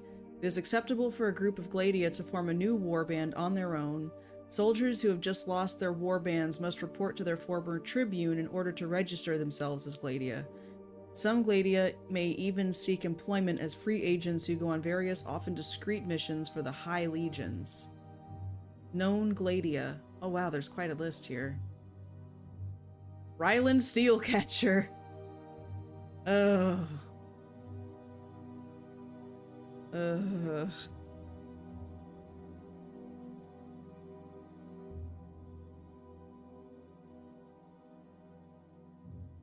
Again, you have to play story and choose Whisper so you can experience Tybalt as your mentor. Oh, I will. I will. One day. What was I doing? Right.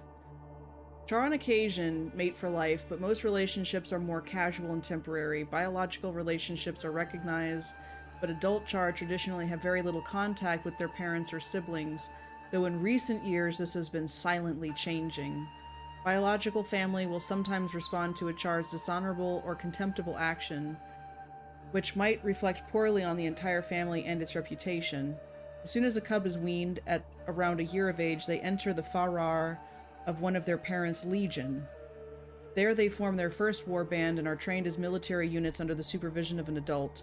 They are considered an adult themselves once their warband no longer needs supervision by others. See, this is why I was confused when Ryland was being such a crybaby to his parents of like, you weren't there. You were never there. You weren't there. And it's like, but if this is the background of society, I mean, maybe he's an exception, right? Maybe Ryland is one of those cases in which case, or where parents are, like biological parents are going to be more involved with their cubs. But yeah, this just had me confused. And I didn't understand also that their society operated this way. Until much later. Cubs are taught to unify and define their own social structure. Each warband shares a root name which is adopted by its members as part of their surnames. While ancestry is known and acknowledged, parents have little to do with the actual raising of a cub, and as such, the warband is viewed as Charr's family. To Charr, the bonds of loyalty and connection that are formed among them during combat and duty rival those of other races' families. Though some Charr leave, change, or lose their warband, the strong bonds formed within it usually leave a deep impact on a Charr. Individuals who want to change their warband must also change their surname and try to fit in quickly if they are to survive. However, Charr occasionally choose the fate of a Gladium rather than risk losing the new bonds they would otherwise form in a new warband again. And this was something I didn't understand when I was playing as a Charr for the very first time. And there was that one character that had been risen from the grave or whatever. And I was confused as to why my character was so unsettled by it, because to me it was a stranger. I'd forgotten about the settings that I had put in place when I was making my character. In so many games that I'd played, it didn't matter really what your background was. It was more to just kind of for flavor as you got into the game, but didn't really mean anything. And so this is one of those games where you chose those things from the beginning, and it actually changed your relationships and what you experienced in the early main story game. And so when I had made those settings and I forgot, I also didn't understand the culture of the Charr. I was very confused, and I was like, well, we're very upset about this, and I don't understand why, but we're gonna do something about it.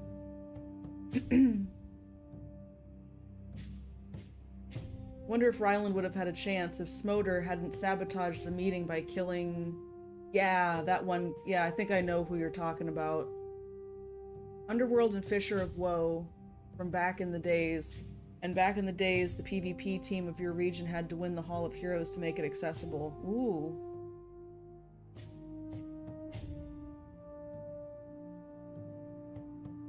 I realize that adds a ton to have to write and perform. Yeah, oh, it does. So I'm glad that, like, it matters for early game, but then later on everything kind of convenes to the same end. But the fact that they took the time for that intricate web of early game, I think that even though it's such a small part of the overall story that you experience in the game, it's it's one of those things that can deepen the sense of connection and investment that you make with a game if you notice that that's happened, because then it's like, oh, what if I made these other choices? Then what would it have been like? What if I... So it greatly increases the replayability, and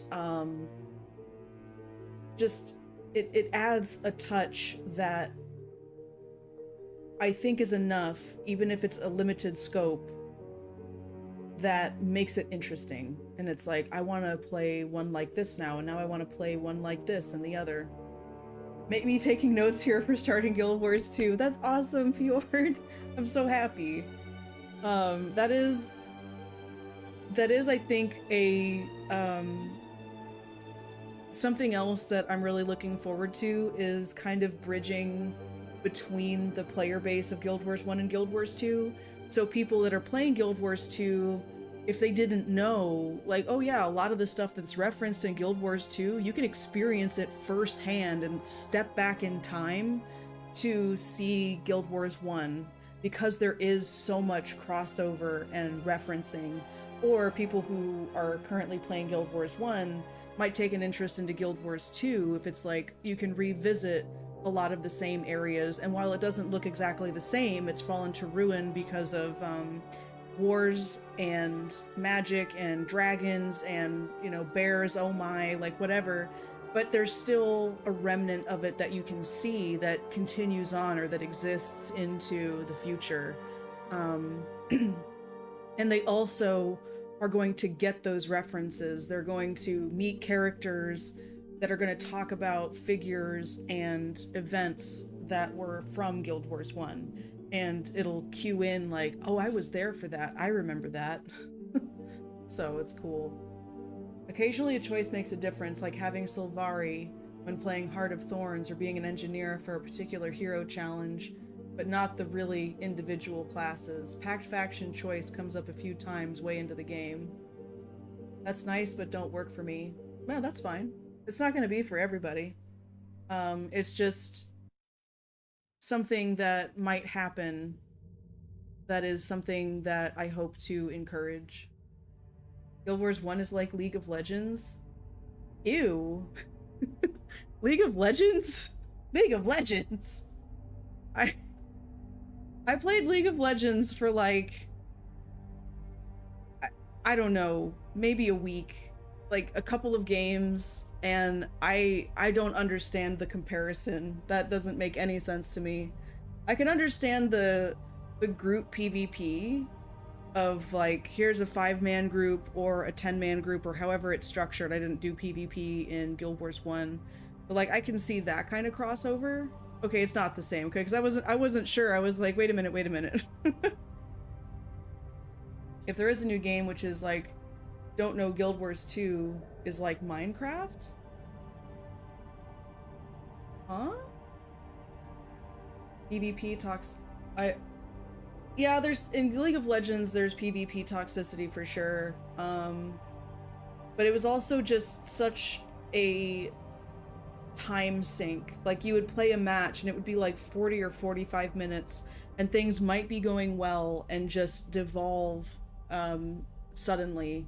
Or someone might drop out of the match for a variety of reasons, like internet cuts out, or, you know, they just decide to step away because they're bored or I don't know, whatever reason, right? And that just imbues a sense of toxicity through frustration and stuff.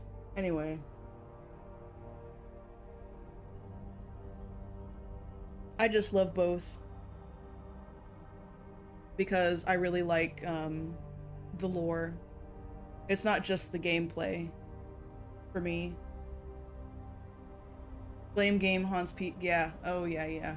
Yeah, that doesn't matter what game you're playing. It exists in Guild Wars 1, it exists in Guild Wars 2. Like, anytime you have people fighting other people, yeah. There will be those who take it personally, or, yeah, and that's one of those reasons why I feel intimidated by PvP and usually don't go very far into it, because of that underlying toxicity that frequently pops up, unless I'm playing with people that are resistant to the blame game and like they're there just to experiment and be like, what if we tried it this way, what if we tried it that way? Anyway, I went on a total tangent there.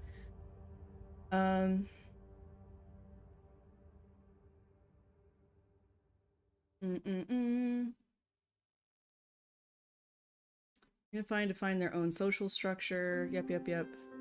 Palladium. Yep.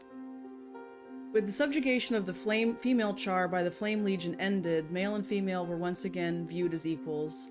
Neither sex differentiates themselves by wearing differently tailored or styled clothing. They're highly industrious, renowned and feared for their military technology, weapon development, war machines, and mass production. They pioneered the creation of steam engines, choppers, and submarines. Their industrial culture in the Iron Legion led to the development of the engineer profession as well.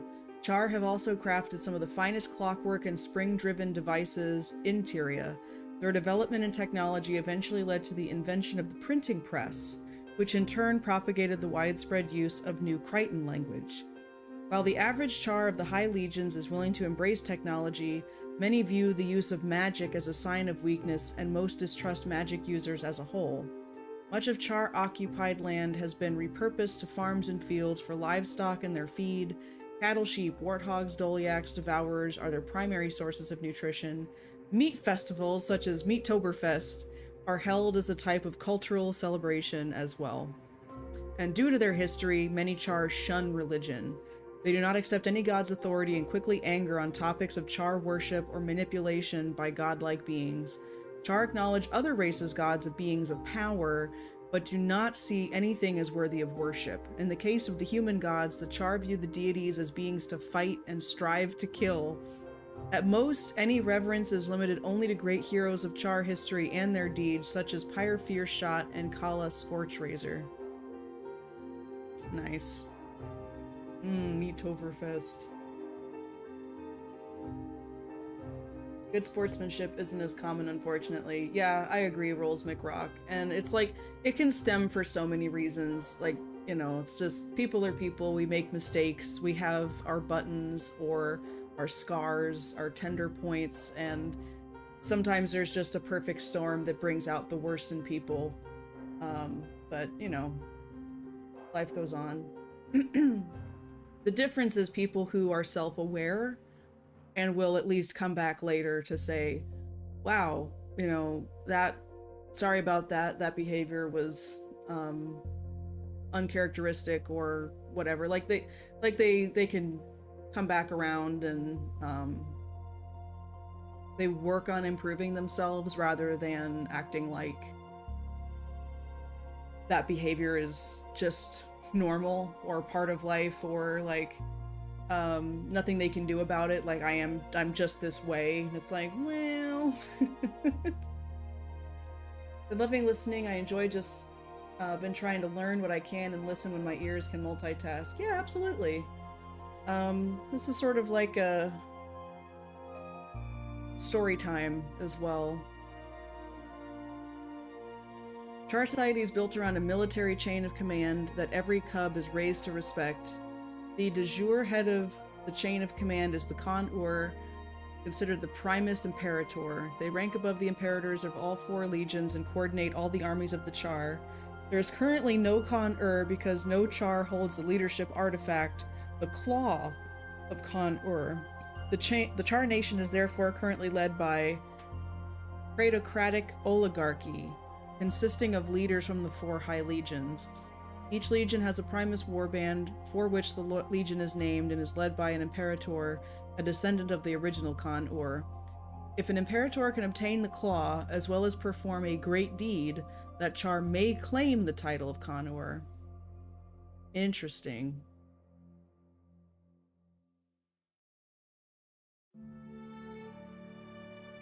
Military ranks. I'm picturing that scene from Toy Story where all those aliens are like, the Claw! That's how I picture the Charr. The Claw!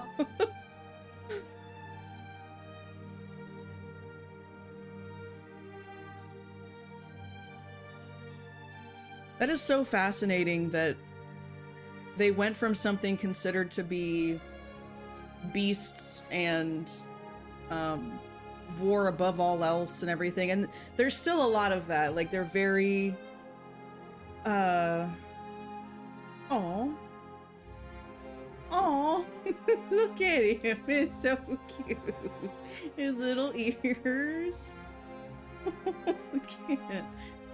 I got distracted hardcore. That was too cute. And I accidentally closed the tab. Can I Control Z that? No, I can't. Okay. Anyway, that's like a brief overview of the Charr. But it's interesting that once they shunned the religious practices and the shaman and everything, that's when they were able to turn their... It seems like that's when they were able to turn their attention and efforts and focus to technological development. And became more, in a way, became more scientific. Even if their construction generally looks crude, unstable, cobbled together with like rusty pieces of sheet metal and things, it, you know, it gets the job done. So wrapping up about the Charr, we're going to look at the post that's here. Legions of the Charr threw off the shackles of religion, casting their shamans down to the lowest order of Charr society and elevating the military warbands into a solidified government. Although the legions have no central rule, they work together to maintain their territories in Ascalon and make plans to one day spread farther, eradicating humans wherever they fester on the face of the world. The 4 primary legions of the Charr, the Ash Legion, Blood Legion, Gold Legion? Oh. Flame Legion, pejoratively referred to as the Gold Legion by their enemies. From the base, their base in the Citadel of Flame, they attempt to impose their will on the rest of Charr society. I didn't realize they were also called Gold Legion.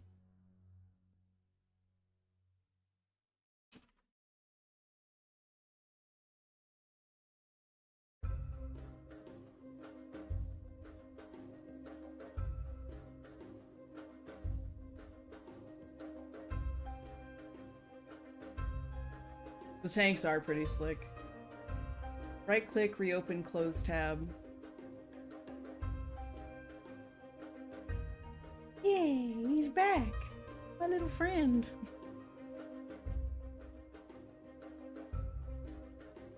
Okay. While all 4 legions can claim lineage to the Con-Ur, the ancient ruler of the Charr, the Gold Legion has been considered outcast since the fall of the Shaman caste during the time of the famous Charr heroine Kala Scorchraiser, and yet the Charr alliance remains strong enough that none of the 3 allied legions bars another from their capital. Even though the lands of the Charr are divided, the legions work together to unify the whole and finish their conquest to the heart of Ascalon City and beyond.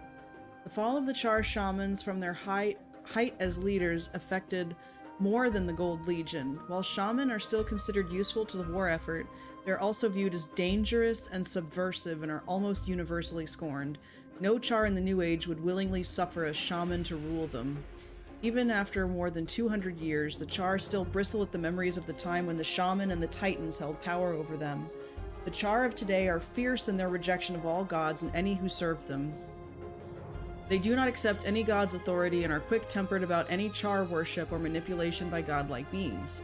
And while no Charr would ever willingly follow the shamans, it is still the underlying goal of every Charr leader to prove his own superiority, subjugate his fellows, and raise the banner of one legion above the rest. Unity, they say, can only be established beneath a single military leader. Most Charr believe that only under such rule can their race fulfill its destiny to rule all of Tyria. Unfortunately for them, and fortunately for the members of the other races, most Charr leaders also believe that the only leader capable of unifying their race is themselves. So, the other question, though, is when exactly did Charr arrive? Like, every creature or anything that roams across the face of Tyria came from the mists. But, like, when they emerged from the mists is something I'm interested in. You might say the flame shamans burnt their bridges behind them. Badumch. Charr are native? Yes, Fjord. I think it's in this manuscript. Where did I read that? But basically everything comes from the mist.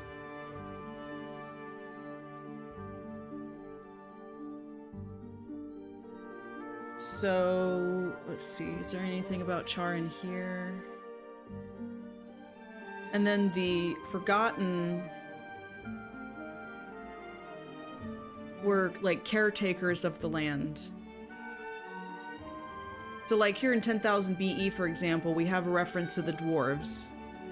So, they existed that far back.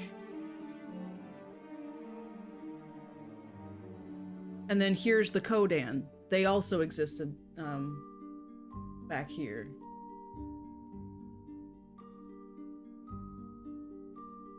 Or like here, World of Tyria is created by the first Elder Dragon. So...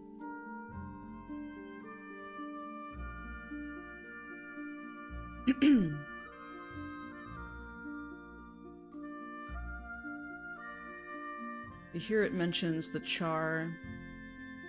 We may not get a specific year. Dwarves forgotten, blah blah blah blah blah blah blah. Despite their vast knowledge, blah blah blah. Are known to have lingering stories passed down through the generations about the last rise of the Elder Dragon.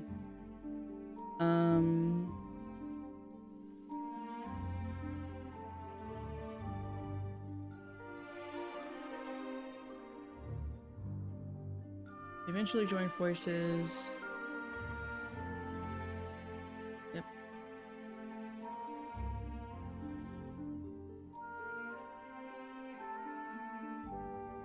Age of the Six Human Gods.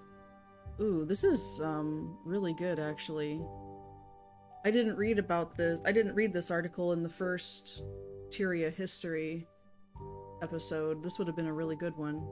I just didn't know about it.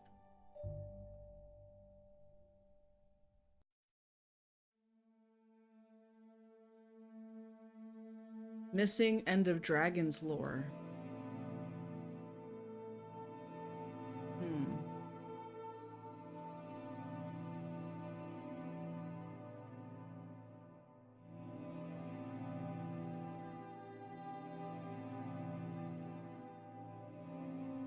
High Priest Alcar?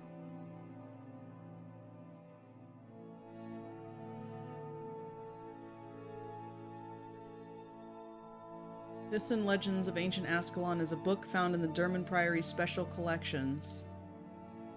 Okay. Is it written here? Yes.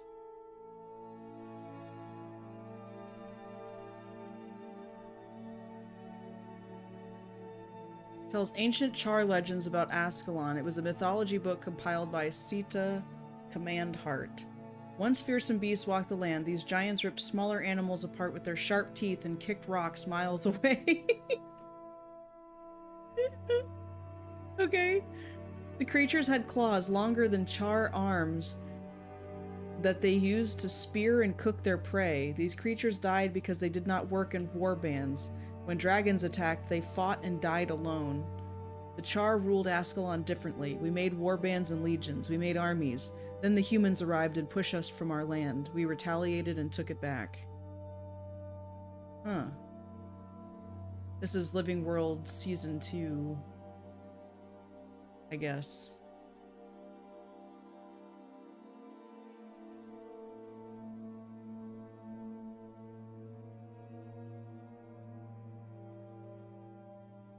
Imagine if all those Priory Archive books were actual, complete, readable books instead of just a page or two. I know, right? It would be so awesome. Although, considering tens of thousands of years past, like this is probably something that was just passed on by verbal until the Charr had created those printing presses so that they could have books. I mean, there's also written hand, come to think of it. Hold on. But they only had ideograms for quite a while.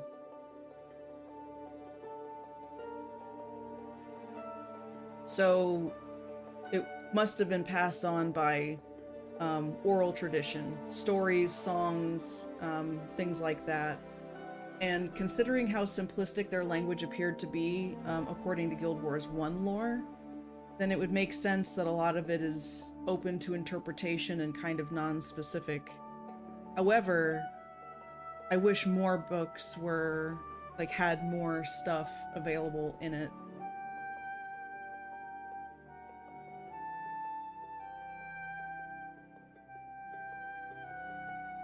So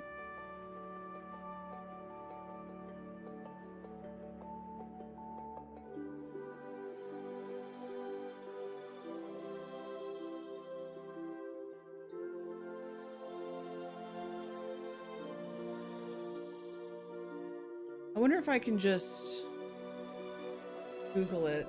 Most of which probably must be wrong because of how word of mouth goes, like the Whispers game. Exactly, Fjord, exactly. When did Charr arrive on Tyria? Oh, look at this.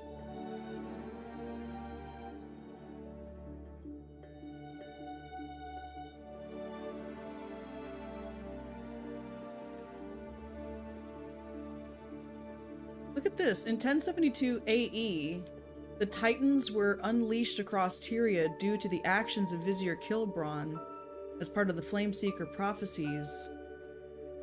So they were unleashed while the Charr were looking for a god to worship, I guess. Interesting.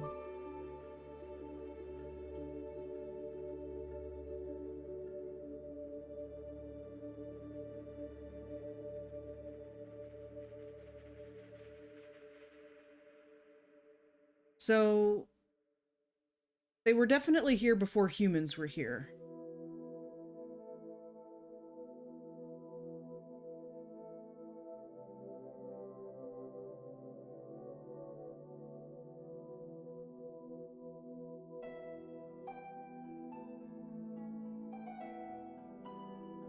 Most witches probably have wings because Wordle Moth likes the hipster's name.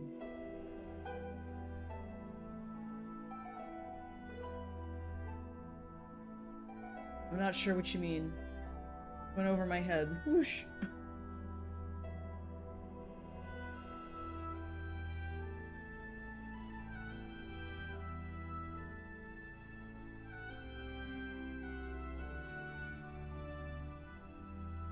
Okay, so there is not a specific year as of yet, but it was before the humans. And I have a feeling it's going to be an unknown origin, or like there's not going to be a specific year.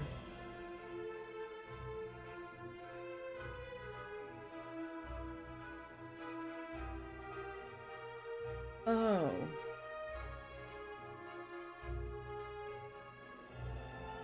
Oh, most witches probably...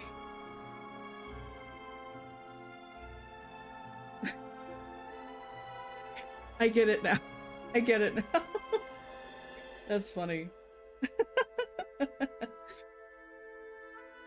I'm just gonna say unknown year of origin.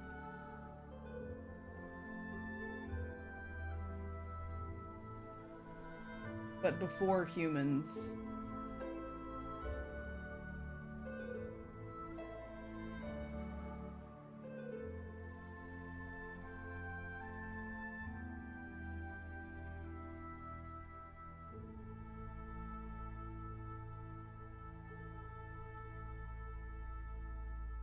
And we're probably going to have a similar answer for all of the other things.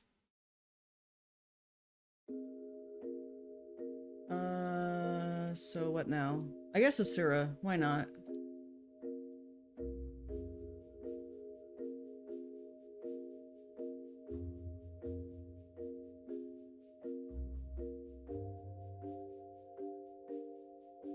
The master race. Oh, there he is with his big old little eyes. The Asura are a race of diminutive but incredibly intelligent humanoids who live beneath the surface of Tyria. They see the world as a complex magical machine, and their philosophy of eternal alchemy touches everything they do.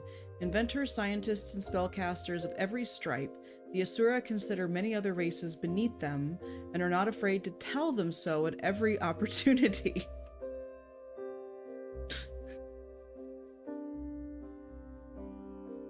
I think there's a word to describe that kind of outlook, but that's neither here nor there. Look how noble and bright. It has been centuries since the Asura were seen above ground. In fact, until recently, many humans thought they were a myth. However, recent reports have confirmed their existence. Ah, yeah, see, this is taken from the Guild Wars Eye of the North manuscript. So I'm wondering if they first appear in-game during Eye of the North. Realistic. There you go. A diminutive race from the depths of Tyria, they wish to expand their empire to the surface world. Exceptionally intelligent and technically minded, they use magical skills, stone and metal working to create weapons. Asura believe they are destined to rule the world, with the larger, less intelligent races as their subjects. There appears to be little physical difference between male and females. Males generally have pointed ears, female generally have rounded ears. However, there are exceptions such as Sokka, a male with round ears, and Jezza, a female with pointed ears. Augie claims that Asura consider their ears to be of importance to show their worth. One of the reasons Florgi dislikes Augie is because of his teeny tiny ears. The only known Asuran word is Buka. Asuran writings are known to be half mathematical and half structured. Oh boy. First meeting is Eye of the North. Okay, cool. Vec is the first Asura you meet, and you acquire him as an elementalist hero. Oh.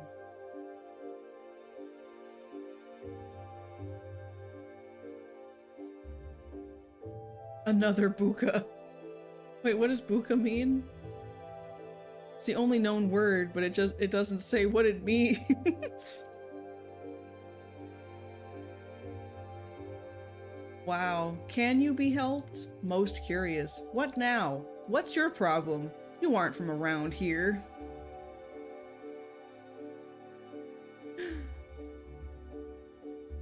Oh, they say different things. How can you help me? Ah, another opportunity? Good day, Buka. Hello, my foolish friend. Large, loud, bellowing, and dumb imaginary creature that the Asura used to frighten their children. Like the boogeyman? Kind of, except more dopey. A dopey boogeyman. Oh, look at this concept art, though. I am glad they didn't go with this. Look at those teeth, man. No thanks. No thanks. And the backwards knees? No. No, no, no. No, no, no.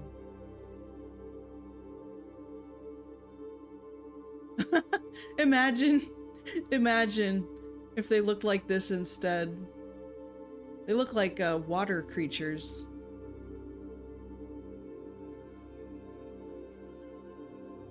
Yeah, some of them look a lot less friendly than others.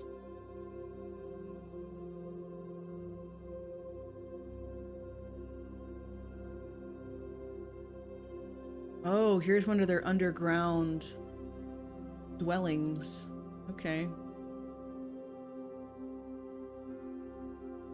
Enchantment clouds appear above their midsection? Enchantment clouds. The Asura were originally a non-playable race for the cancelled Guild Wars Utopia expansion. In that incarnation, they were similar looking but less advanced and were more of a standard cave-dwelling goblin-like race. Over time, they were revised to be more magic-oriented, eventually culminating in the science magic that became one of their most prominent features in Guild Wars Eye of the North. They are a class of divine beings or power-seeking deities related to the more benevolent Devas, also known as Suras, in Hindu mythology. Interesting. So a very short article for Guild Wars 1, considering they're very late into the story and the game environment.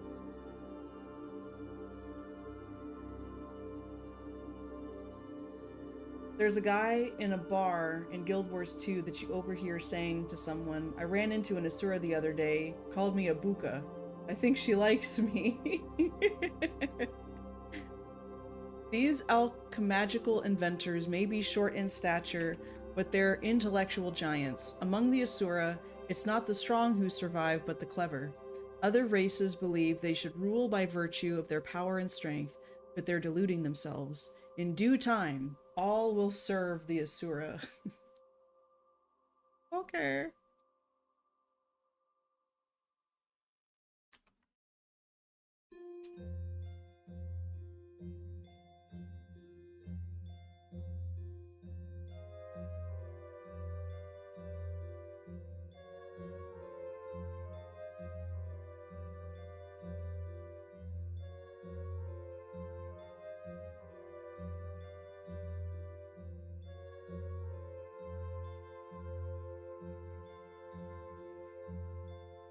I know, right? Every race is a moron except for them.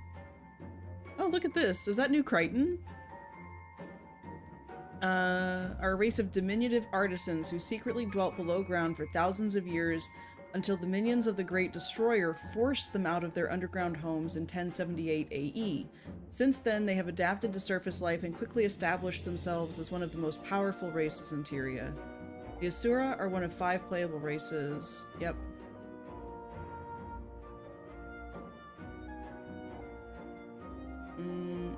By human standards, Asura are very short. Described as only coming up to the belt of a human, an Asura is usually between 2 feet 10 inches and 3 feet 11 inches tall. They typically have slender builds with the head, hands, and feet in somewhat exaggerated proportions. The head in particular is a wide, flat ellipsoid whose width is extended further by large, highly articulate ears, which usually droop from the sides of the head. Asura eyes are large and come in a variety of colors. Their size is the evolutionary result of being a subterranean race, as small frames can easier traverse their traditional homes in the depths. Their mouths are wide and filled with pointed, shark-like teeth, which are adapted to catch wild game and eat stone-like fungu in the depths. Asura typically have grayish skin and dark hair. Male and female Asura are very similar in appearance. They are mostly differentiated by voice and ear structure, though female Asura tend to have much softer and finer features than males. In matters of childbirth and early development, little is known outside of the knowledge that Asura give birth to live young in the same manner as humans, that is, they are placental animals with female Asura having mammary glands. According to an Asura named Budge, a child's first words can come as soon as the day after their birth. However, the player character's response alludes to the speech being infant babbling, but this does suggest Asura are able to learn speech at a very young age. An Asura will live 5 to 10% longer than a human, assuming no laboratory mishaps.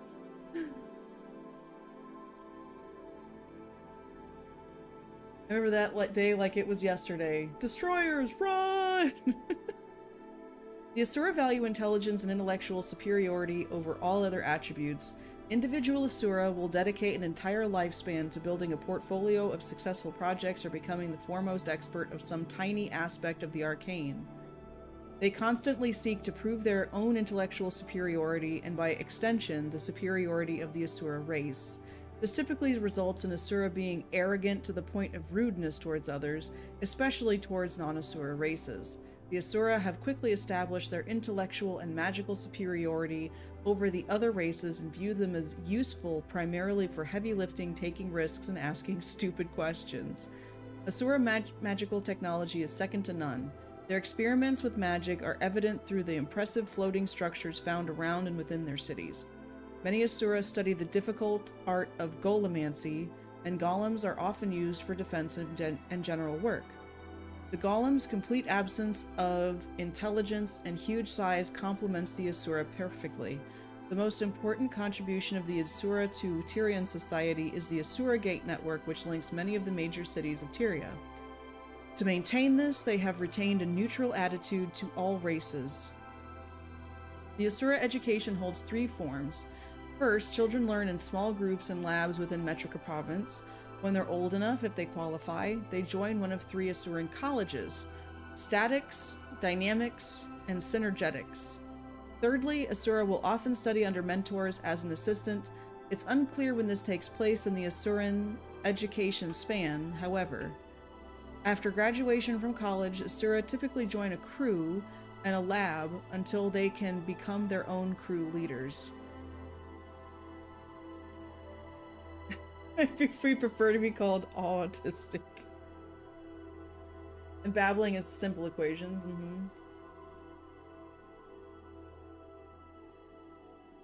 The Asuran script, the Asura's written language, is among the most used writing styles in Tyria. Though only used by Asura who also use New Crichton, it's one of the parts of their culture that has remained unchanged since their surfacing from the depths. Asura have a strong sense of family and extended family. They affectionately refer to their children as progeny or offspring. They also venerate their parents and grandparents. Asura traditionally cremate their dead. Asura tend to practice serial monogamy in that they have a serious romantic relationship with only one other at the time. Most of these relationships are equal partnerships, which often but not always have a firm predetermined end date. Most often, such relationships come out of two Asura who fall in love with the same beautiful concept. These marriages of the mind produce rapid development of ideas, increased conceptual paradigms, and/or children. Relationships that break up tend to feature more fights about who gets the inventions than who gets the kids. Aww. Aww, poor kids.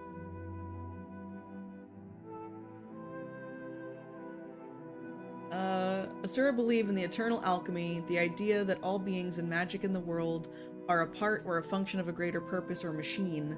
Asuran life is built around the research of the eternal alchemy. The Asura join one of three massive colleges dedicated to this research, each covering different fields. It is believed once complete mastery is gained over the eternal alchemy, mastery will be gained over all of Tyria. There are various Asura who proclaim that eternal alchemy is not a religion, but rather a science. The Inquest is a meta-crew which believes that the eternal alchemy could be controlled and manipulated like any other machine. Members of the Inquest thrive on controlling power and knowledge, and their experiments are less ethical and more dangerous than those performed by other Asura. They have no qualms about experimentation on sentient beings. Yeah, okay, so Inquests... That's pretty evil. I will start Guild Wars 2 when I finish my Guam on my Warrior in Guild Wars 1, but I plan to be human in Guild Wars 2. Yeah, I had realized that, like when I first played Guild Wars 2, I went with a Charr, and I played as Charr. But I wish I could go back. I mean, kind of not. Like, I love my Charr, and it's my main character, and she always will be. But I would have made more sense of the world around me had I started off with a human character just to get oriented to the world, and then made a second, like it made another character that would become my main, but introduce myself to the world of Guild Wars 2 through the human perspective, because something about it was immediately easier to understand and more relatable, and then expand out to other races from there.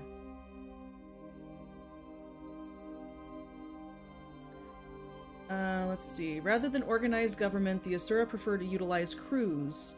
Oh, right. I need to make a note about the inquest.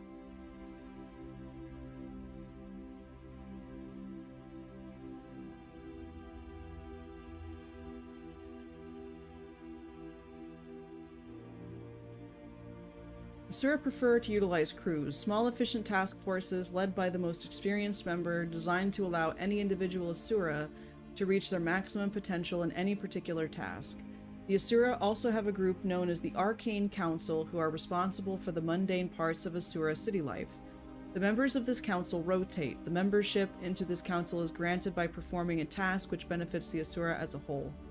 The role is rarely desired, as it means an individual Asura cannot spend time advancing one's own research.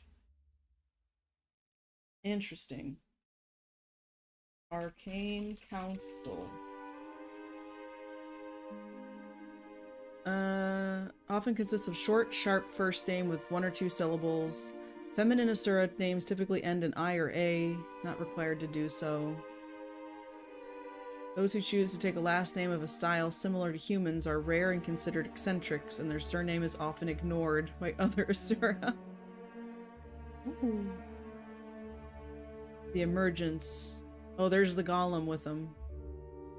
Man, can you imagine what that would be like if you'd never seen an Asura and you thought they were a myth like all this time, and then as they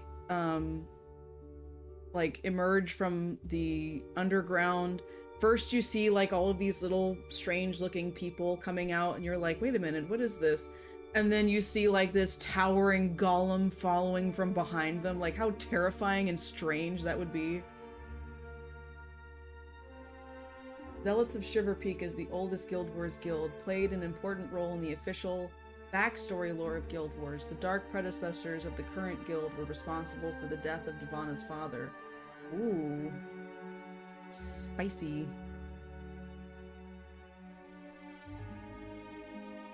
Being paranoid and egotistical inventors and builders, the Asura of old tended to protect their inventions and knowledge closely, often resulting in the loss of knowledge and in turn history when the individual died. Though this has changed in the past 2 centuries, little is known about the race before their surfacing outside of their regular contact with other underground races such as dwarves, dredge, and skrit, the last of which they view as a threat. Those skrit.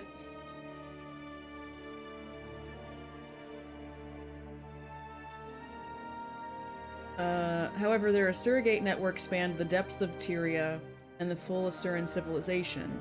The Asura had 6 grand cities on par with the modern Radasum, or Sum, I forget exactly how it's pronounced, one of which was Korasum, I think it's Sum, and built many citadels over places of arcane power.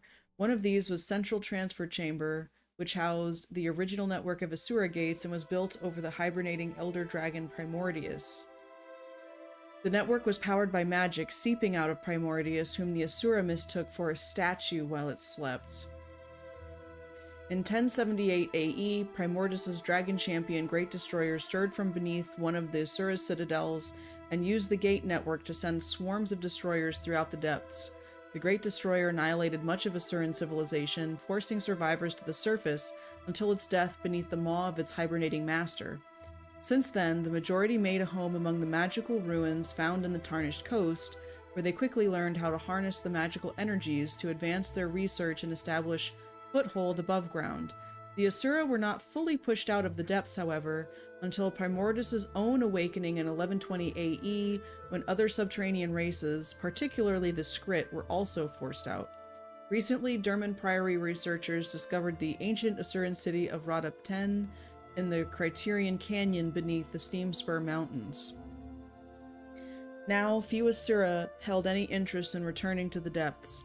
Instead, the Asura have extended their network of gates powered by different means and waypoints across Tyria over the years, zealously guarding their advancements and demanding significant compensation for use of their devices, as well as enforcing their use for peaceful activities only. For example, tolerating the building of a gate in Ebonhawk to transport supplies and troops there, but not allowing any opposing group such as Charr to stage an assault by using those gates.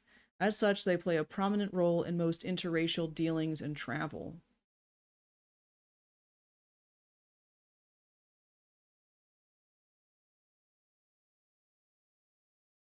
Asuran ears prick up when in combat and droop back when idle. I never noticed that. I guess that's what it looks like in combat. That's such a cute detail. I've talked to him a couple of times. I think his character name is Dread Pirate Frosty. Oh, Andrew Gray, who led the guild. Ooh. Interesting. Alright.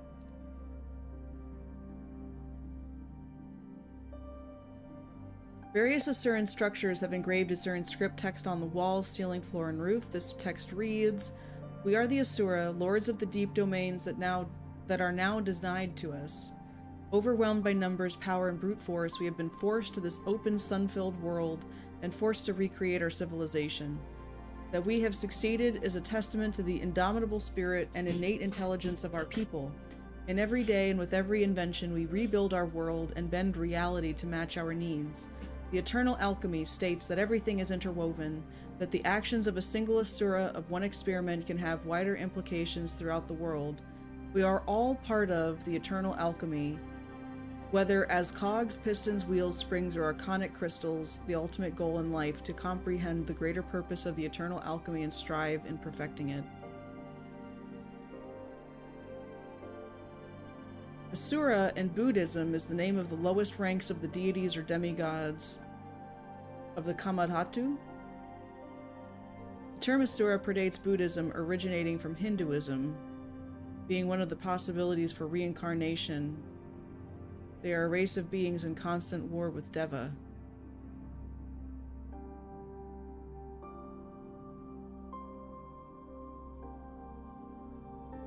Very interesting. Oh, right. I meant to... I was supposed to look at the Charr, and I didn't. Once led by the fanatical Flame Legion, the Charr have cast aside religion. Their strict military culture ensures that each Charr has a place in the world as long as they're able to carry out their duties. They value progress and innovation despite their bloody history, but while victory at any cost is a principle most Charr can agree on, having to rely on allies, including their ancient enemies, is a high price to bear. And then we've got Asura. While small in stature, the Asura are intellectual giants. Their thirst for knowledge and innovation has made them Tyria's foremost experts on magitech, and their arcane inventions make them powerful allies.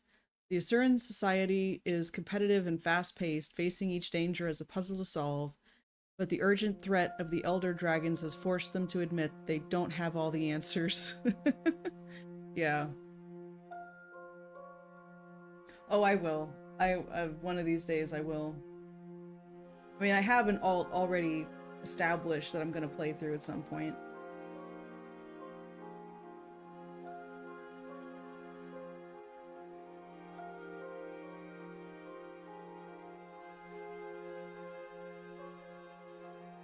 And I think this, yeah, this is also a brief overview.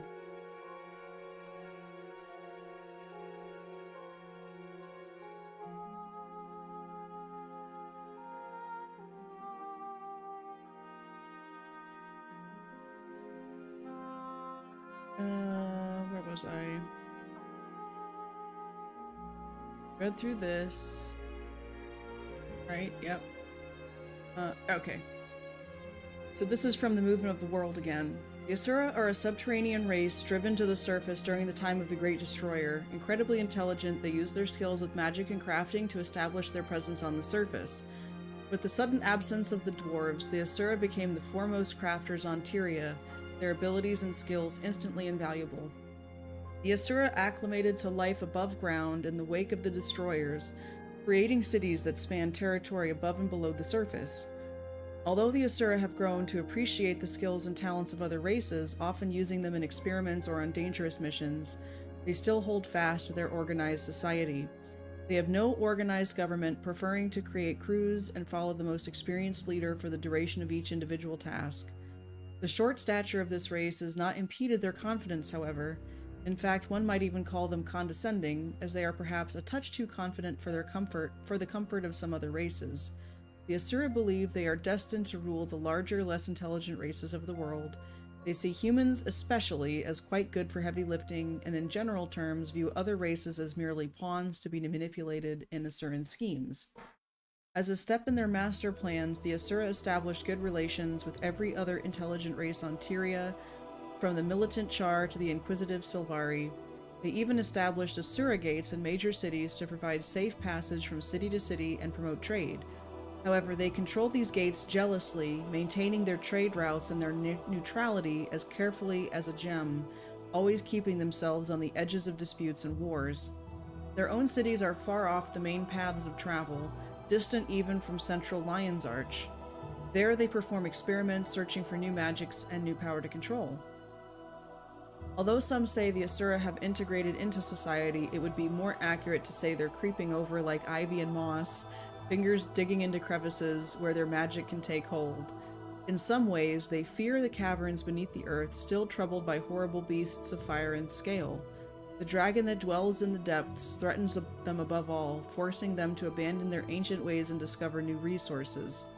For now, to keep their place, they must still maintain their neutrality among the powerful races of Tyria, but the Asura fear that sooner or later they will have to take sides, and then their tottering world may crumble back into the dark depths.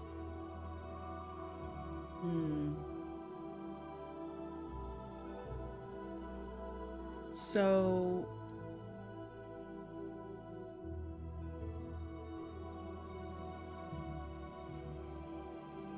now... Oh, when did,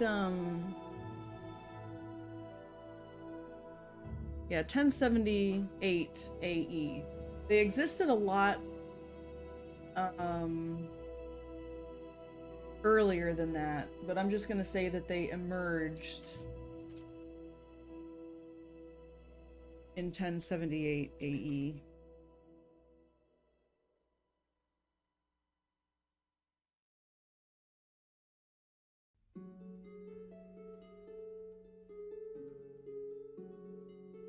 So now, who are Norn?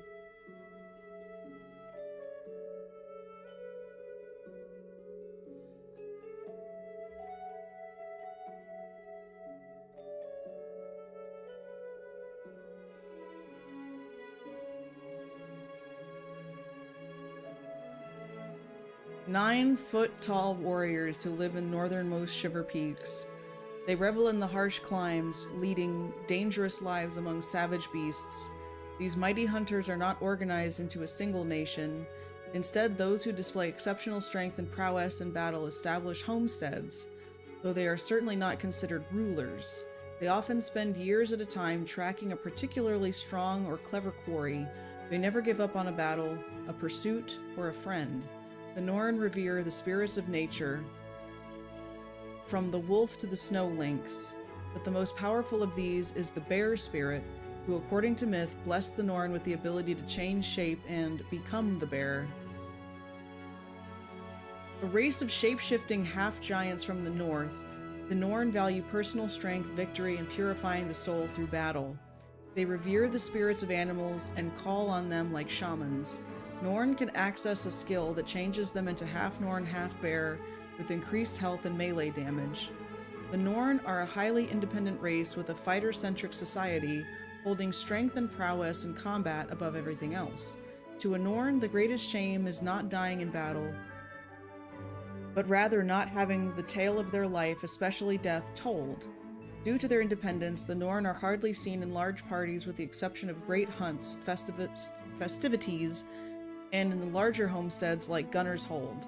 For the Norn, in order to wed, the couple must be of equal reputation, and marriage symbolizes the combining of their tales.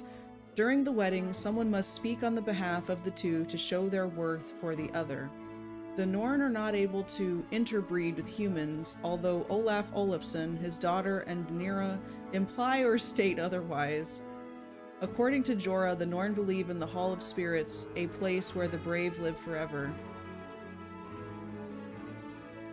That's interesting. That had never even occurred to me. Like, Norn and humans, as interracial relationships. Key section article is incomplete. History? Nothing is under history. Oh my goodness. There's work to be done.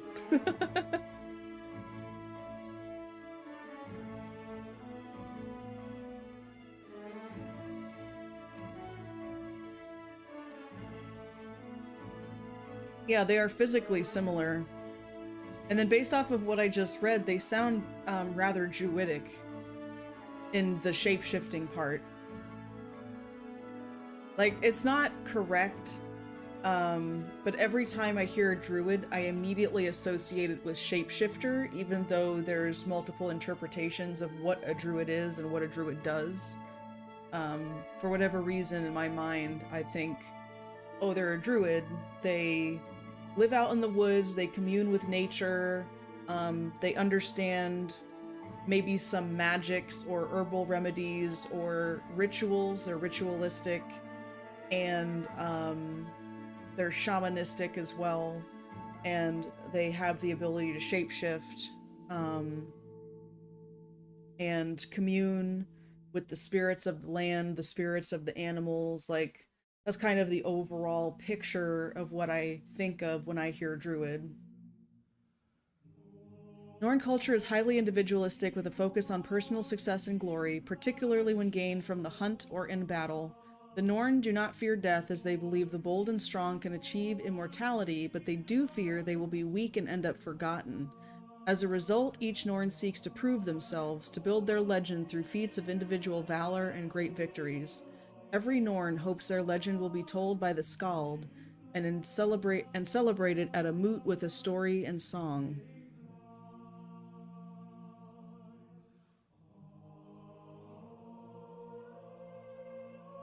Wait, they say the Skald like it's a group, but then it's a specific person.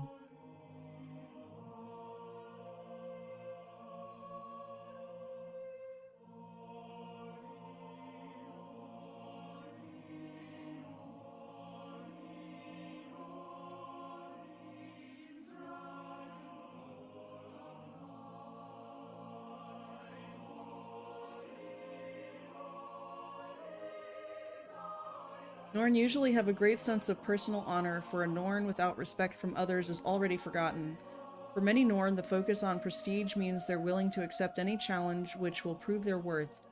They'll never give up on their battle, quarry or friends, even if it means years spent tackling a strong enemy or difficult task. Yet for other Norn, the pursuit of prestige translates to bragging, bullying, unwise snap decisions, and an unwillingness to listen to reason. Oh, like Braum?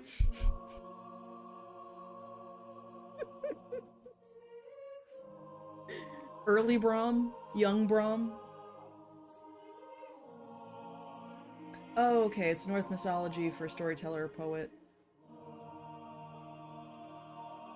Oh, yeah, that would make sense, Zeno. Norn are a hardy, proud people, quick to anger, also to forgive. They are, by their nature, a race of optimists, keeping a positive outlook even though they've been driven from their homelands. A setback is seen just as another challenge to overcome. They respect those who can best them in a fight, so brawling among Norn is common. Drinking alcohol, often to excess, is also a large part of Norn culture. Being drunk and fighting is not an uncommon combination, for example. Norn alemoots feature competitions of skill, which require the competitors to be very drunk to compete. In modern times, the Norn hold an annual grand moot called the Great Hunt. The Great Hunt features a dangerous beast for fighters and hunters to try to kill, as well as what is usually a typical moot. In order to join on the Great Hunt, a Norn must prove themselves worthy by presenting a trophy from a recent kill. The Norn also hold a specialized moot called the Great Norn Ale Moot, which specializes in testing how much one can drink and still compete an obstacle of course of sorts. That sounds like a good time. A Norn might proudly trace their worthy ancestors through many generations and may pass a common name through a family, such as Olaf Olafsson, seventh son of Olaf. But a great ancestry and family connections do not grant automatic respect to a Norn. Everyone is judged not by their lineage or associated group, by what deeds they have done. There is no such thing as infamy to the Norn. They are often tolerant of an individual to whom other races might treat with hostility by association. Two Norn will marry, but only if they are of equal status. During the wedding, someone must speak on behalf of the couple in order to show they are a worthy match. Despite the cold of their homes, the Norn are often only lightly clad. This exposes skin which is frequently elaborately tattooed in Celtic-style motifs.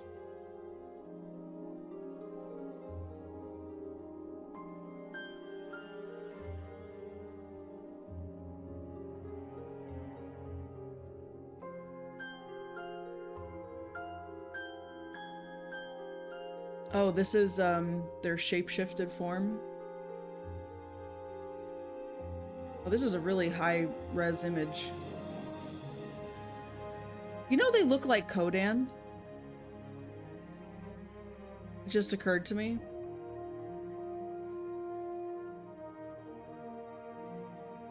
Drunken Dwarven, or Daven fighting is a thing in Guild Wars 1. Something about being cold all the time seems to make folks drink and fight. You're using right now. Nice. Drunken Master. Oh! The tattoo stays there in their shape-shifted form.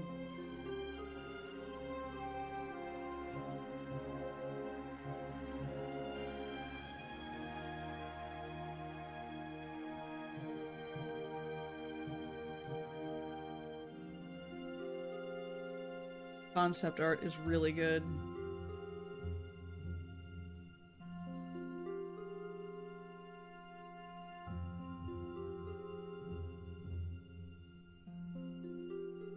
This one looks like a wolf. Hold on. And he has... Wait. He's got hooves here. It's concept art.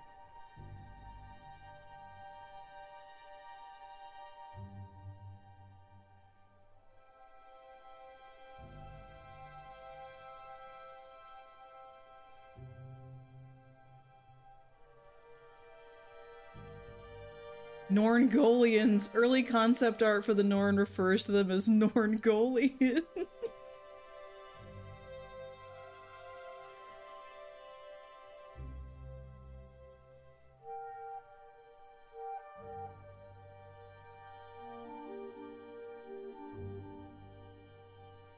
The Norn may be referencing Tolkien's character Bjorn, a cheerful but also easily angered man who is about 10 feet tall and shapeshifts into a bear. Norse lore of berserkers who would go into battle wearing bear skins said not to feel pain and would usually be in a trance of fury. In some myths, they were believed to actually turn into bears. The Cherriks, who are red-haired, love to hunt, and extremely large in stature, in David Edding's Belgariad, specifically Barak, or Barak, who is able to turn into a massive bear form. The Norn and the Kodan of Guild Wars 2 tie back to very early ideas for a frozen Northland-styled campaign. Yeah.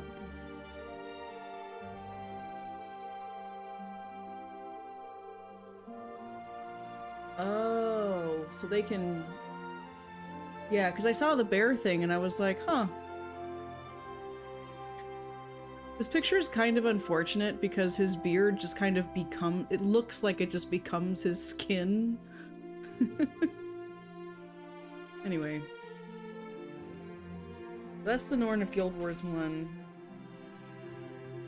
This race of towering hunters experienced a great deal when the ice dragon drove them from their glacial homeland. Nevertheless, they won't let one lost battle, however punishing, dampen their enthusiasm for life in the hunt. They know that only the ultimate victor achieves legendary rewards.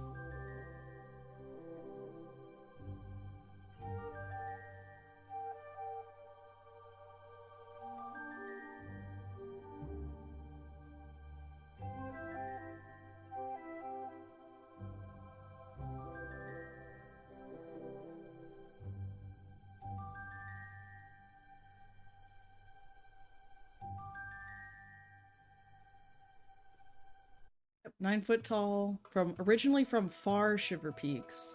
Although their conflict with the Elder Dragon of Ice and Persuasion, Jormag, has forced them to the central Shiver Peaks where they currently live. The individualistic Norn live for the hunt. Their tracking, stealth, and killing skills make them invaluable allies in any combat situation. The Norn are very proud of their personal victories, and their main goal in life is to achieve great things to cultivate their legend. The biggest Norn settlement is the Great Lodge of Holbrook. The Norn largely resemble humans, however they are noticeably taller, and they are able to shapeshift into animal forms, were creatures that resemble the animals of the spirits of the wild represent. In their humanoid forms, their proportions are much broader and more heavily muscled than a typical human. Rolln the Lost describes the Norn as being giants along with the Jotun. Norn, or is it Jotun? I think they do a hard J. Norn can also have long lives, living up to 120 and maintaining their good health and vitality for a long time, though very few die of old age. Norn have a broad range of skin colors. Light-skinned Norn living in Lion's Arch will have their skin easily tanned by the sun. According to Kronks, is that a Asura? It is. Okay. Norn generate a considerable amount of body heat at the slightest exertion. While shapeshifting, Norn take on an upright half-Norn, half-animal form, known as spirit form, resembling one of the animals of the spirits of the wild represent. The Wur form is furred, fanged, and clawed, and grants the Norn attributes depending on the animal they transform into. The transition between Norn and Wur form is described as a blur. The blur then transfigures into a more solid appearance over a short period of time, revealing the Were form. Any clothing or armor worn by the Norn is covered by the form and therefore not visible. While the transformation is generally stronger and more durable, wounds and poison do not appear to be cured by this shapeshifting. Although it's implied by some Norn and Guild Wars that the Norn are able to interbreed with humans, Norn-human hybrids are not possible because the 5 main races cannot cross-fertilize each other. Alright, they put that one down. They were like, no. that thing that was kind of implied, no, that was a misunderstanding.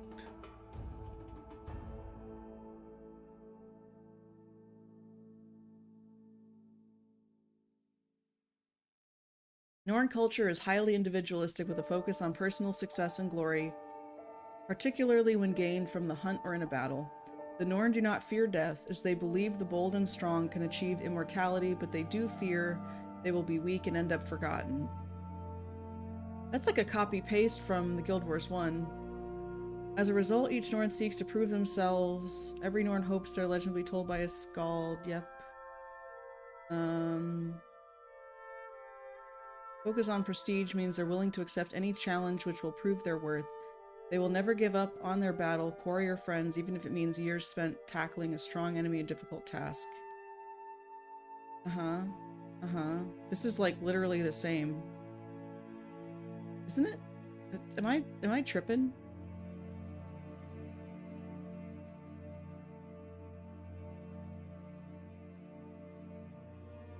Yeah, it's a copy paste. Call of Snoo Snoo is strong. You really have to specify. I know how many fanfics were just like born forth from that insinuation alone. So I'm gonna make a note that the Norn history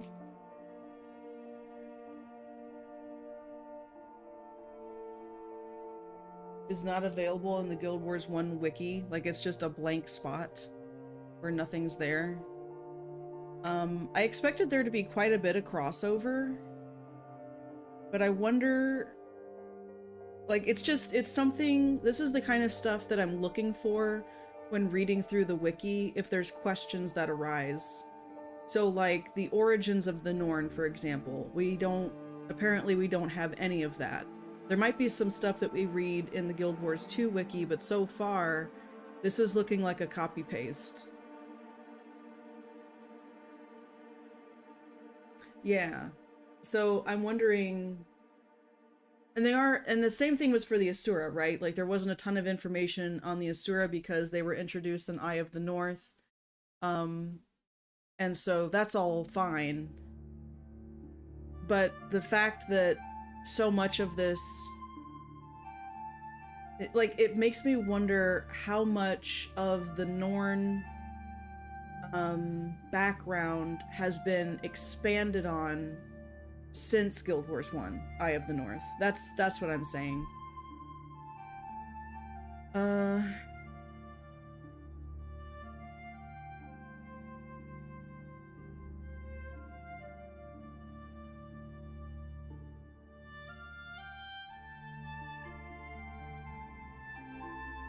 Sons of Svanir, that's a group I should write about. Or look into, maybe. Eye of the North is a short expansion. Yeah, and that's fine. Like, the Guild Wars 1 stuff, I expect it to be really short. But the fact that so much of the Norn stuff from Guild Wars 1 wiki was copy-pasted to the Guild Wars 2 wiki, when the other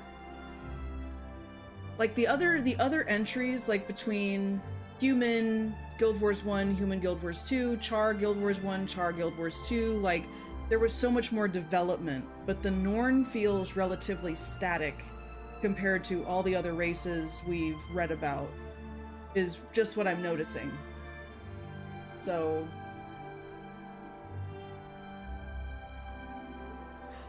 Oh, that's so cool, Fjord. Oh, I can't wait to see that. That would be like... I love that. Okay. There also have been a lot of similarities. It's just that the other races, they didn't feel as copy-pasted as the Norn are. Like, they mention a lot of the same stuff. There's a lot of, like, okay, this is the same flavor going on. But it wasn't this direct. Okay, so the Norn have a shamanistic religion, revering the mysterious spirits of the wild, beings that embody the strongest, bravest, wisest, or most cunning animals of the Shiver Peaks. The Great Spirit is Bear, who is seen as the strongest of all spirits and is said to have granted the Norn the ability to become the bear. Snow Leopard, Raven, and Wolf are, together with Bear, the four great spirits of the wild and are highly revered because of the assistance they gave the Norn in the past on their exodus to the south away from Jormag. There are many other spirits, such as Ox, Eagle, and Worm. Worm? But they are not as widely revered. They also went mad, didn't they? Or something? And then there was Owl. Anyway, each spirit has any number of shaman. A shaman devotes themselves to a spirit, serving as guardians to places where that spirit is venerated, and teachers of the lessons of that spirit. The four most important spirits have huge spirit lodges built in their honor in Holbrook. These are governed by the most powerful shamans, the Speakers of Holbrook. Each spirit has a Havrun, a powerful Norn shaman with a connection to the spirit through the mists. The powerful Havruns are capable of transcending to the mists and even take allies with them in that journey. So, Speakers of Holbrook.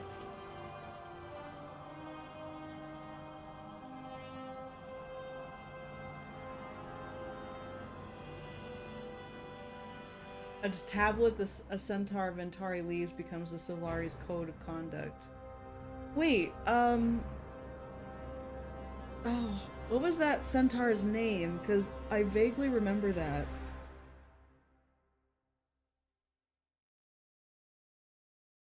As with other aspects of their lives, the Norn take on an individual approach of their religion.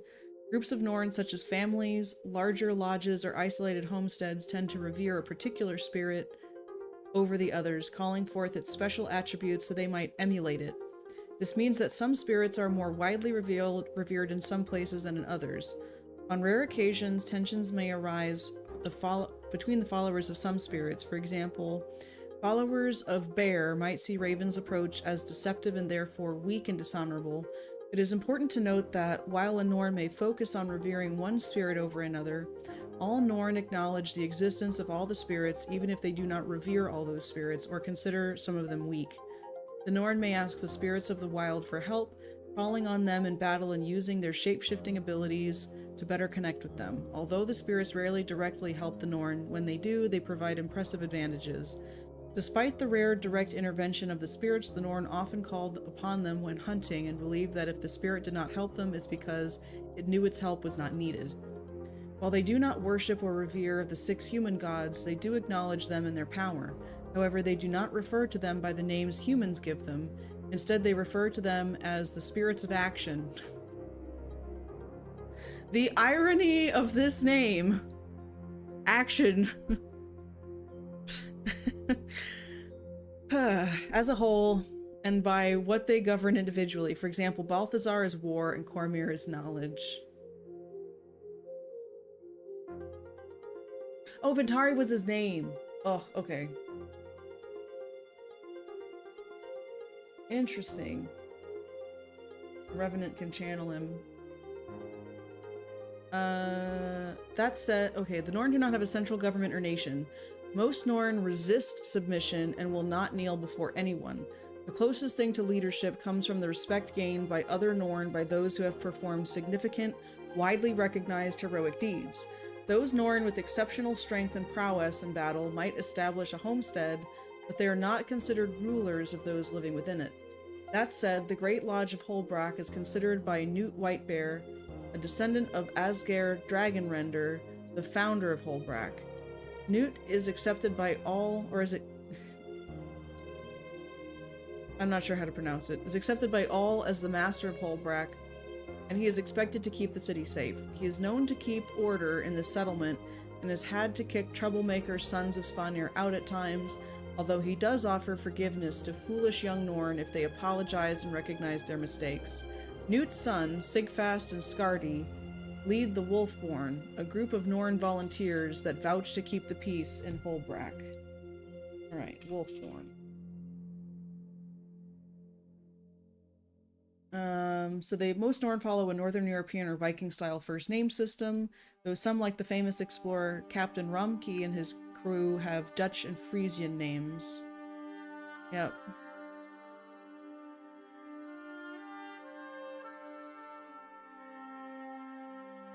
Little is known of the history of the Norn before they were first encountered in Guild Wars Eye of the North. The origin of the Norn race isn't known, but there are theories. The Khodan believe the Norn may be descendants from an ancient Khodan group who disobeyed Khoda's word during the Dragon Storm and abandoned the Khodan to go hunting to the south. This contradicts the Norn belief that their ability to shapeshift was granted to them by the bear. It isn't clear which, if either of these is true. Throne the Lost, a Jotun storyteller, claims that Jotun and Norn once ruled the Shiver Peak Mountains during an age of giants, but both races fell from their supremacy. The Norn at this point turned to the spirits of the wild who helped them stabilize their culture, while the Jotun fell into a primitive nature. The Norn have always been a nomadic people focused on hunting individual goals and pursuits. For a brief while, the Norn were united as a race in the years after they assisted with the downfall of the Great Destroyer in Guild Wars, but it did not take them long to revert to a nomadic, individualistic lifestyle. This did not stop them from convincingly holding their hands in the far Shiver Peaks, or holding their lands in the far Shiver Peaks against the invading Charr warbands. Their defense earned the respect of the Charr, and something of a cooperative peace emerged from their mutual respect for each other, which has lasted for over 200 years. As early as 1078 AE, that's the year that the Asura stepped out of the underground. I have a sandwich-sized hole in my stomach.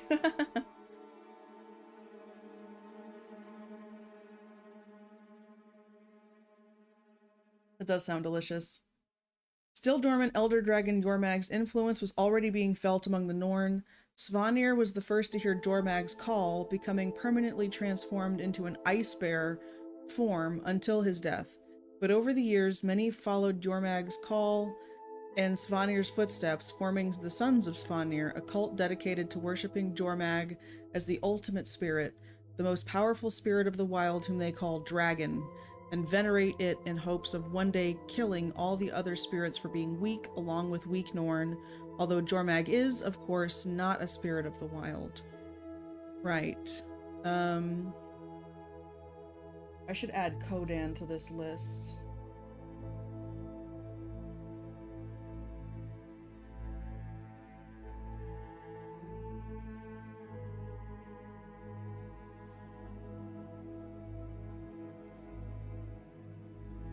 In 1165 AE, Jormag awoke in the Shiver Peaks, raising and transforming creatures of ice and snow to serve him, the Ice Brood.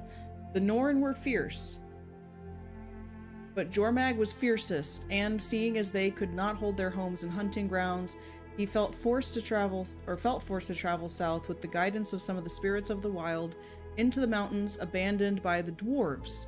Here they established new homes and claimed new hunting grounds, but these mountains are not safe either. The Dredge also live in these lands, and they will fight hard to make sure they are never enslaved again, which often translates as attacks against Norn and Kodan.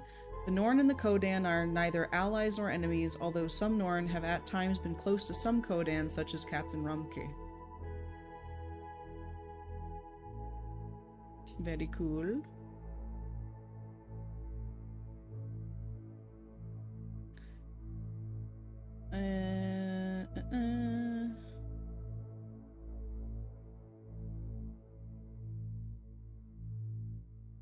Oh, the virtue system, which was abandoned or like not implemented. It's late for me. Enjoy the lore deep diving. Okay, good night, Fjord. Thanks for stopping by. Yeah, I think the only thing left we have to talk about is the Sylvari. So, at least as far as this one, but I'm adding in some other ones, like the Ice Brood. That's technically another group, I think. And then the Dredge. It's another one.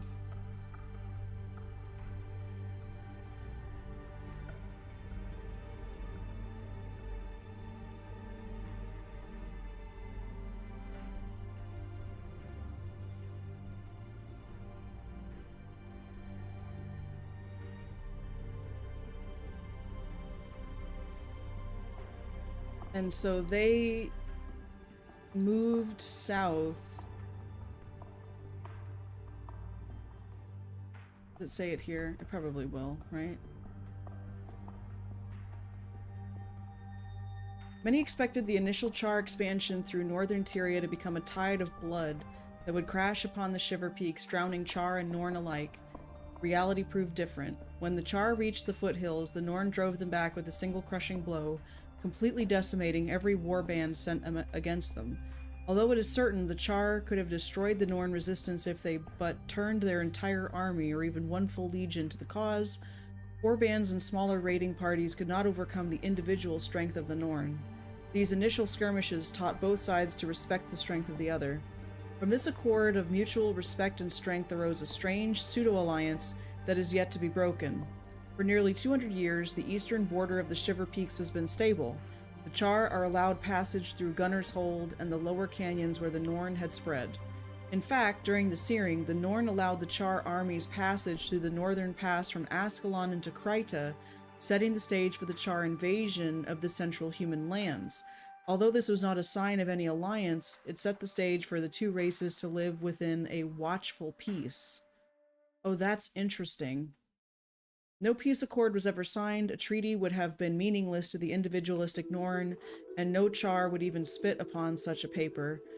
However, the two races allowed one another passage and trade while keeping their borders secure. Occasionally, a warband or Norn hunter might cross the line into the other's land only to be cut down without prejudice, but these skirmishes do not disrupt the accord reached by mutual consent between these nations. Over the past 100 years, more and more Norn have been seen in Kryta and lands beyond.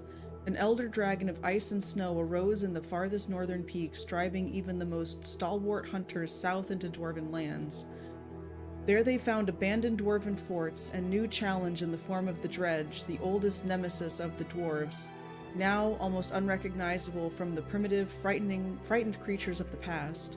The Dredge, reveling in their newfound freedom after the dwarves fell to the destroyers, seized that opportunity to become a real threat in the Shiver Peaks, while the Norn revel in the hunt for new enemies.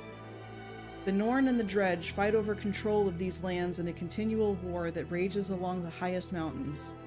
The Norn have also kept ties with their human friends, although those ties are not as close as they once were, for the Norn often felt betrayed by their unpredictable human allies.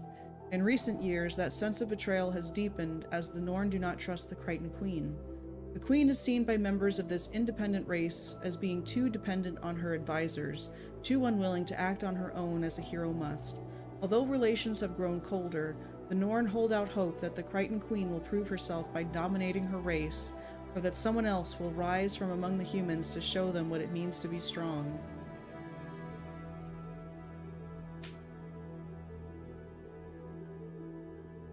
Interesting.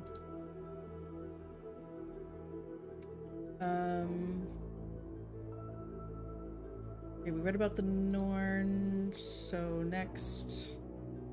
Oh, Sylvari doesn't have a page in Guild Wars 1 wiki.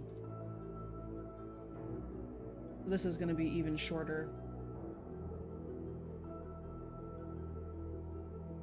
Sylvari are not born. They awaken beneath the pale tree with knowledge gleaned in their pre-life dream. These noble beings travel, seeking adventure and pursuing quests. They struggle to balance curiosity with duty, eagerness with chivalry, and warfare with honor. Magic and mystery entwined to shape the future of this race that has so recently appeared. Yeah.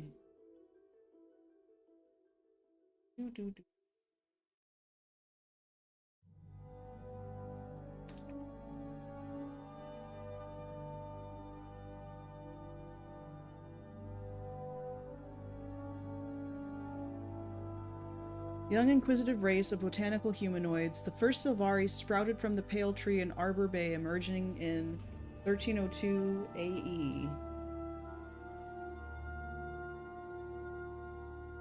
I'm gonna say it's 1302 AE was the first sprout. Tree was planted by Ronin and raised by Ventari, who were attempting to escape the violence that engulfed Tyria.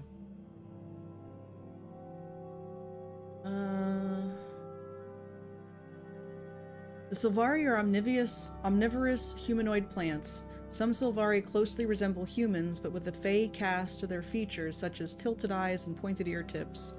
Most display plant-like features such as hardwood for bone structure, have foliage and petals for hair, and bark acting as flesh. They glow during the night. Sylvari don't have hearts. Golden sap moves through their veins instead of blood, and pollen falls off of them as they move. They are much more slender than the average human and about a head shorter. Sylvari utilize photosynthesis as a meditative supplement, but most of their nutrition comes from food, just like any other race. Despite this, prolonged lack of sunlight causes them to wither. They have fully functioning digestive systems, and their excrement is something like mulch. Sylvari have thermoreceptors, as referenced by a Sylvari explorer in the Grove who states that she dislikes Holbrack as it is too cold. However, Explorer Cilia states that the cold does not affect Sylvari and says she feels more comfortable in the cold than indoors. Sylvari emerge fully formed from golden or cyan fruit pods which grow on the branches of the pale tree. While many scholars now speculate on the Sylvari's humanoid appearance, the original explanation was that the pale tree based it on her knowledge of Ronan, creating an abstract image of human biology. Malik, who was born from a different tree, casts doubt upon the accuracy of this explanation, and the matter is considered unresolved. Sylvari gender is selected by the pale tree prior to each individual's emergence, and is distinguished by the same general features as human genders, and although they can mate and have sex, they cannot reproduce. It is unknown if the Sylvari die of old age, as so far they have only died through violence, poison, or disease, and show no signs of aging. Wounded Sylvari can regrow parts of themselves, though never to the strength of the original part. Whether this applies to limbs or just petals is uncertain. They heal at the same general rate as humans, and Sylvari who suffer extensive wounds like those of Melomedes may scar forever. All Sylvari have luminescent cells in their skin, causing them to glow in the dark. Malik is quite a mystery. Oh. Yeah, and I remember that about the Dredge being the slaves of the Stone Summit. It's all, like, kind of gradually coming together for me. Prior to emergence, they share a bond through Pale Tree, which they call the Dream of Dreams. In this dream, a growing Sylvari is exposed to the consciousness of the Pale Tree and the vast pool of knowledge accumulated by all previous Sylvari. When a new one emerges, a portion of this knowledge remains with them, including basic wisdom and understanding from the Pale Tree, and a small fraction of what other Sylvari have seen and experienced. Though this rarely includes specific memories, after emergence, the bond with the Pale Tree is weaker, but it still links all Sylvari and to an extent other plants. On rare occasion, twins can emerge from the same pod, and they exhibit a greater empathy toward one another. Sylvari can emerge from their pod with physical disabilities, including being mute or blind, if something injured the Sylvari in the pod before they emerged, or if there was an equivalent of genetic quirk that affected them during gestation. They can also emerge with physical or psychological problems, including an extreme lack of empathy for others. That reminds me of Scarlet. Sylvari are immune to the Elder Dragon's corruption, with both Zitans and Kralkatorix being proven, though not true immunity, as a Sylvari will simply die when touched by corrupting magic. According to the Pale Tree, she offers her protection through the dream to the Sylvari, which prevents the Elder Dragons from corrupting Sylvari, though some such as the Soundless unknowingly forsakes. There is conflicting evidence as to whether or not this is the case, as some sources like Taimi proclaim Sylvari cannot be corrupted due to being minions of Mordramoth, a revelation that came after the Pale Tree's claim, though this proclamation comes when Aurene brands Kaith, which historically wasn't possible. The existence of Subject Alpha has also led to debate as to the true nature of Sylvari's immunity to dragon corruption. So, oh wow, look at that. Main enemy and signature boss in the Crucible of Eternity's explorable mode.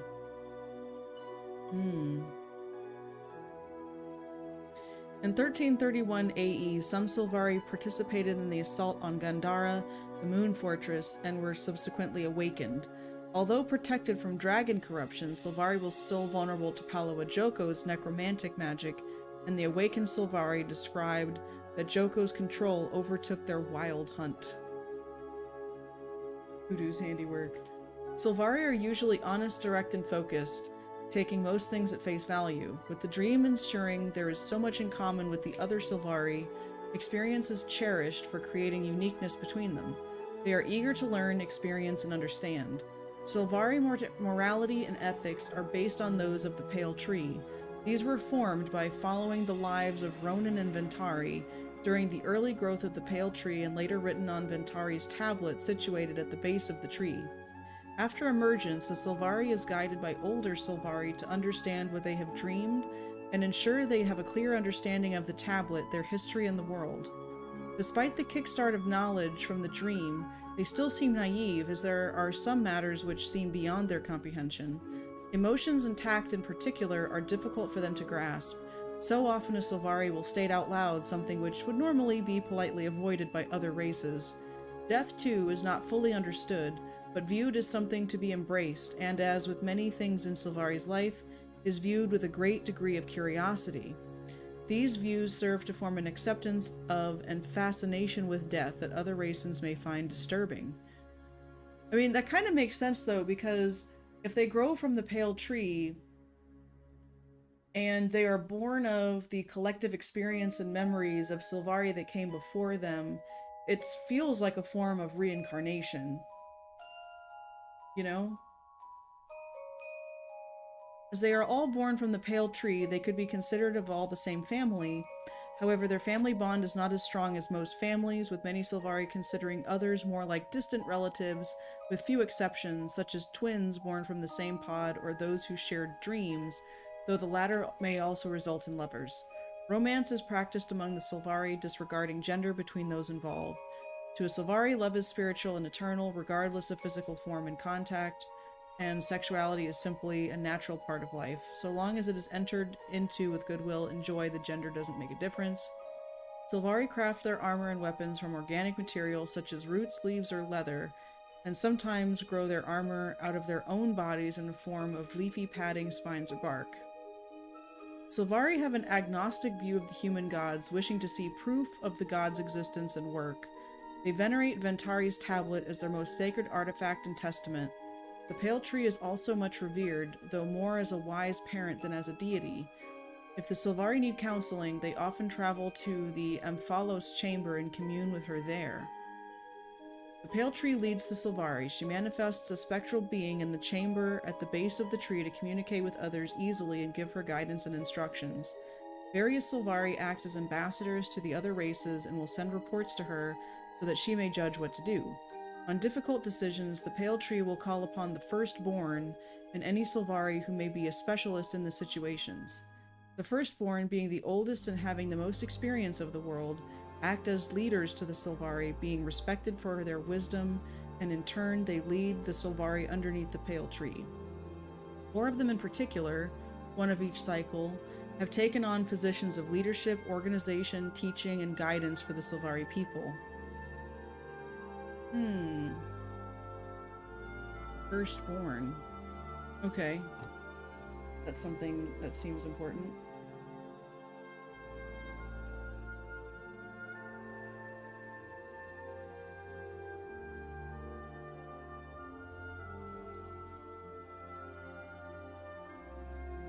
While humans explored the far Shiver Peaks and the dwarves fought the destroyers, a new race began to grow in the southern lands of Tyria.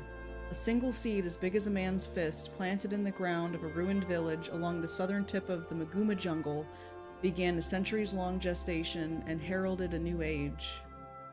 The story began with a human soldier named Ronan, whom, when separated from his patrol, discovered a cavern filled with strange seed pods. This cavern was protected by terrible plant creatures, so he fled, clinging to a single seed to show his daughter when he returned home from war. But upon his arrival, Ronan discovered the Mursat had destroyed his village and murdered his family, leaving only ruined houses and mass graves. In agony, he planted the seed on their graves and swore never to return to battle. Interesting.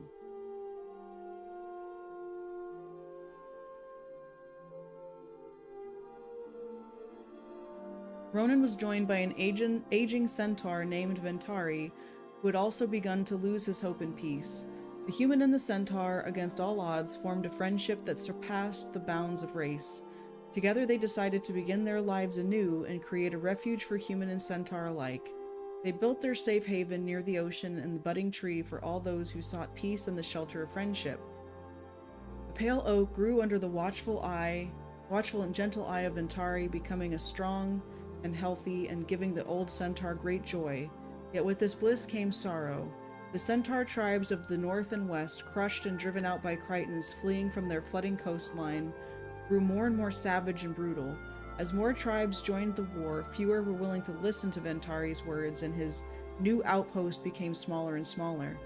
At last, old and gray, Ventari carved his life lessons upon a marble tablet, which he placed at the base of the pale tree so that future travelers might read it and perhaps learn the ways of peace and harmony. Then, many years after his human companion had passed on, Ventari laid down beside the tree Ronan had planted and died, and that was in 1165 AE. The tree, while white and sparkling, continued to grow.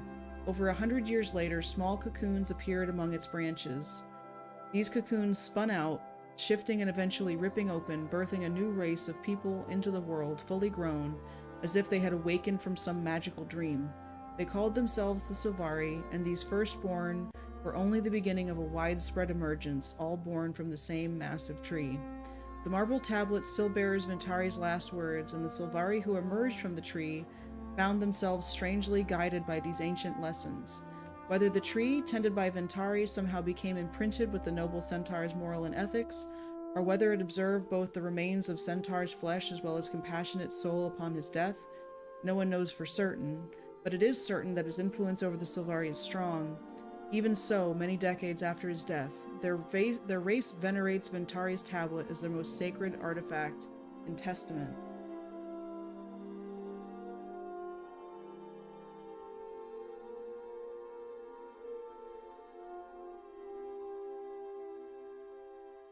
Oh, and now there's Secondborn.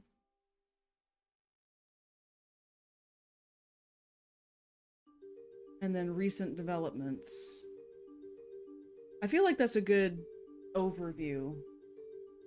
And then I could do a deeper dive towards each of these later.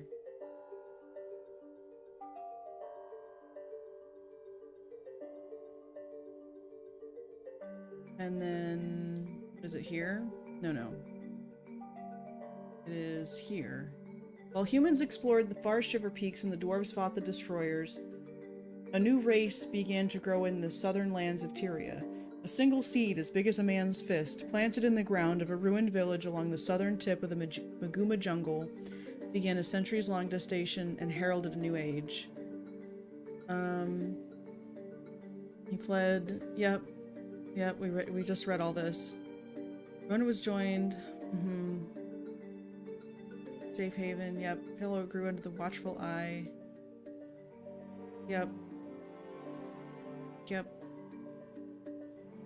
100 years later. Yep.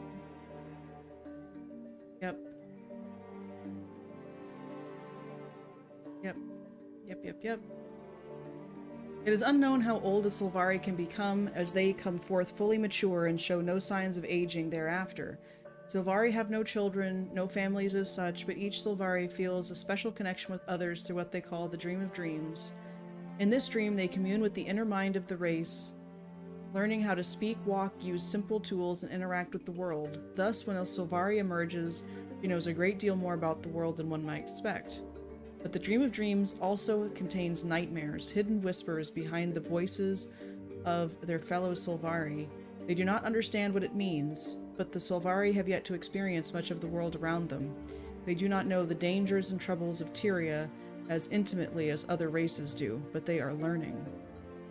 Well, that looks dragon-like. Mordramoth.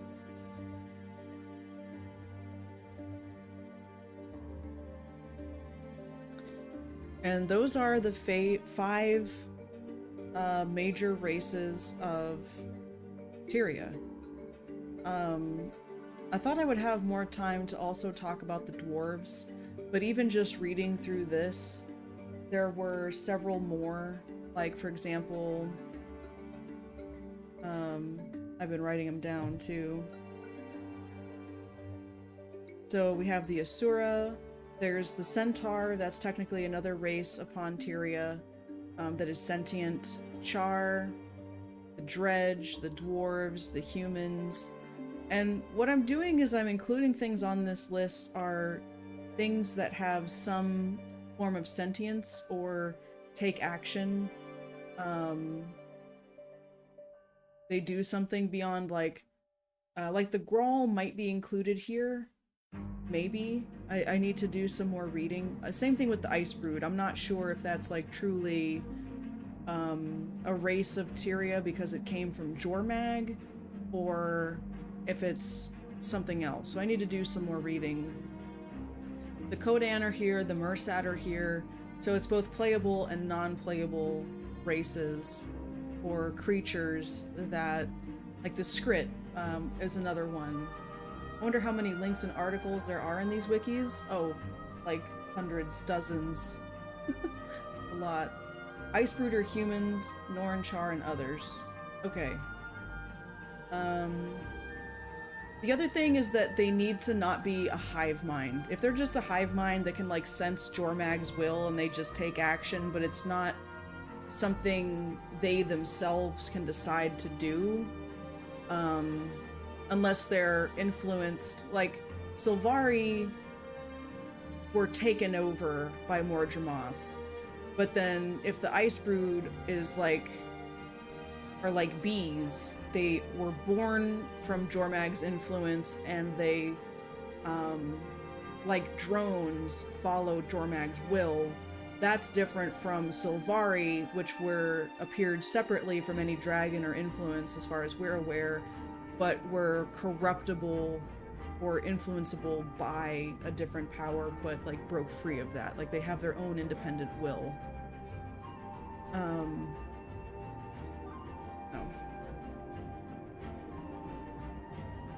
Skrit are also gonna go here. What do I have this on? 20? Yeah.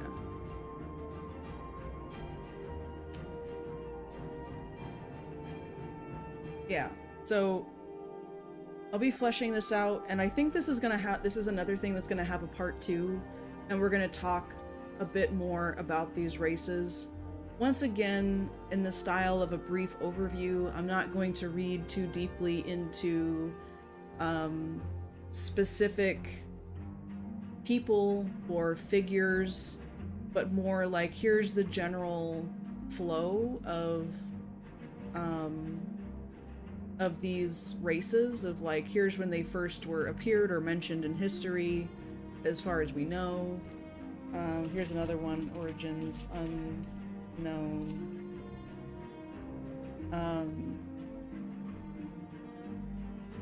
But if we can see like their overall migration patterns, how they've interacted with other major races in the world, that's the kind of stuff that I want to read about. And there you go. Like, they emerged out of the ground in 1078, but they've existed for much, much longer. Along with Icebrood are sons of Svanir who willingly serve the dragon without being corrupted. So, yeah. So, that's like a subgroup of an existing race. So, like, in humans, you have Ascalon's Chosen, you have the White Mantle, you have the Shining Blade, Primeval Kings, Order of the Sun Spears. Dwarves, you've got the Stone Summit, as an example. The Charr, you have a group known as the Burnt Warband, who has historical significance. There's the Flame Keepers, there's the various legions of the Charr.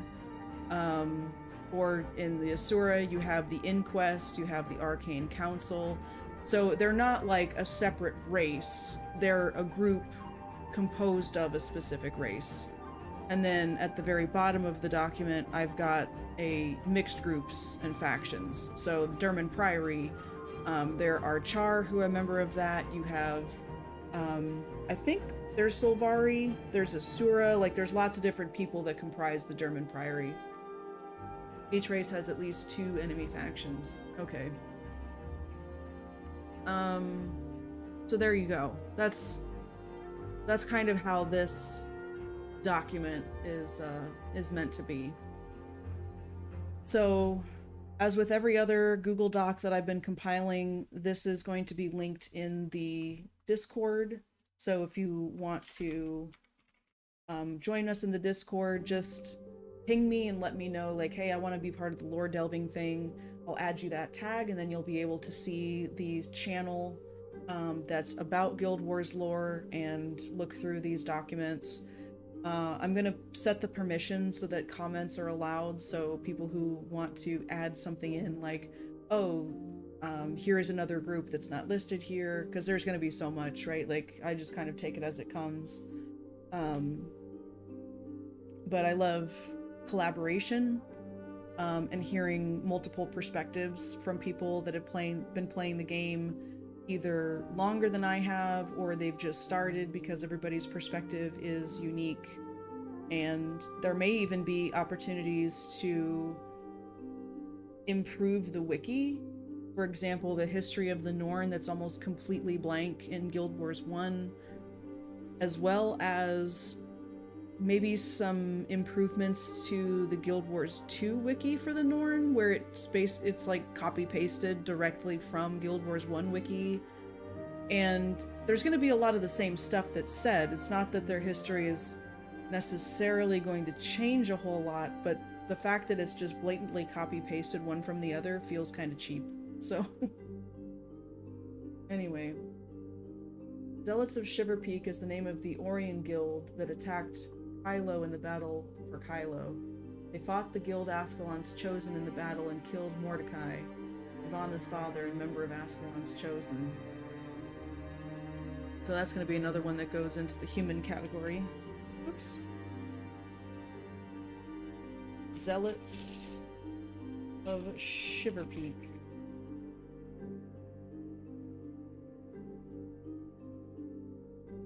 It's interesting that they're a Zealot of Shiverpeak, but they are an Orion guild. Considering where Or is. It's different. Probably dropped a few hundred words in there right before you started this stream. Alright, cool. I look forward to looking over that. So at this point, I like to find someone to raid. Ideally somebody else who's also playing Guild Wars.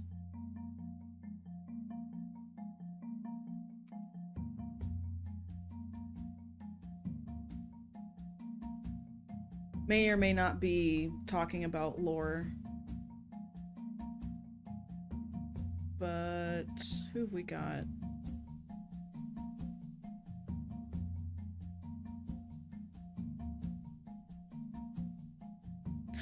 Oh, wait. First playthrough of Guild Wars 1? Hold on. Guild Wars 1, where my nostalgia outlevels my skills. I am interested in this. What is going on here? Let's go meet somebody new. I'm excited. Hold on, let me see here. So, here's the raid call for anybody that would like to join on that. We're raiding somebody named Yazi Nova. And they have a tag that says first playthrough. Variety streamer, backseat gaming allowed. And yeah, this looks fun. So let's do this. And tomorrow we're actually going to play Guild Wars 1. We're going to play through more of the story campaign. And same thing, well, not same thing, Guild Wars 2 for Tuesday. It's probably going to be map exploration, achievement hunting. There's some crafting that I need to level up on, all that kind of stuff. So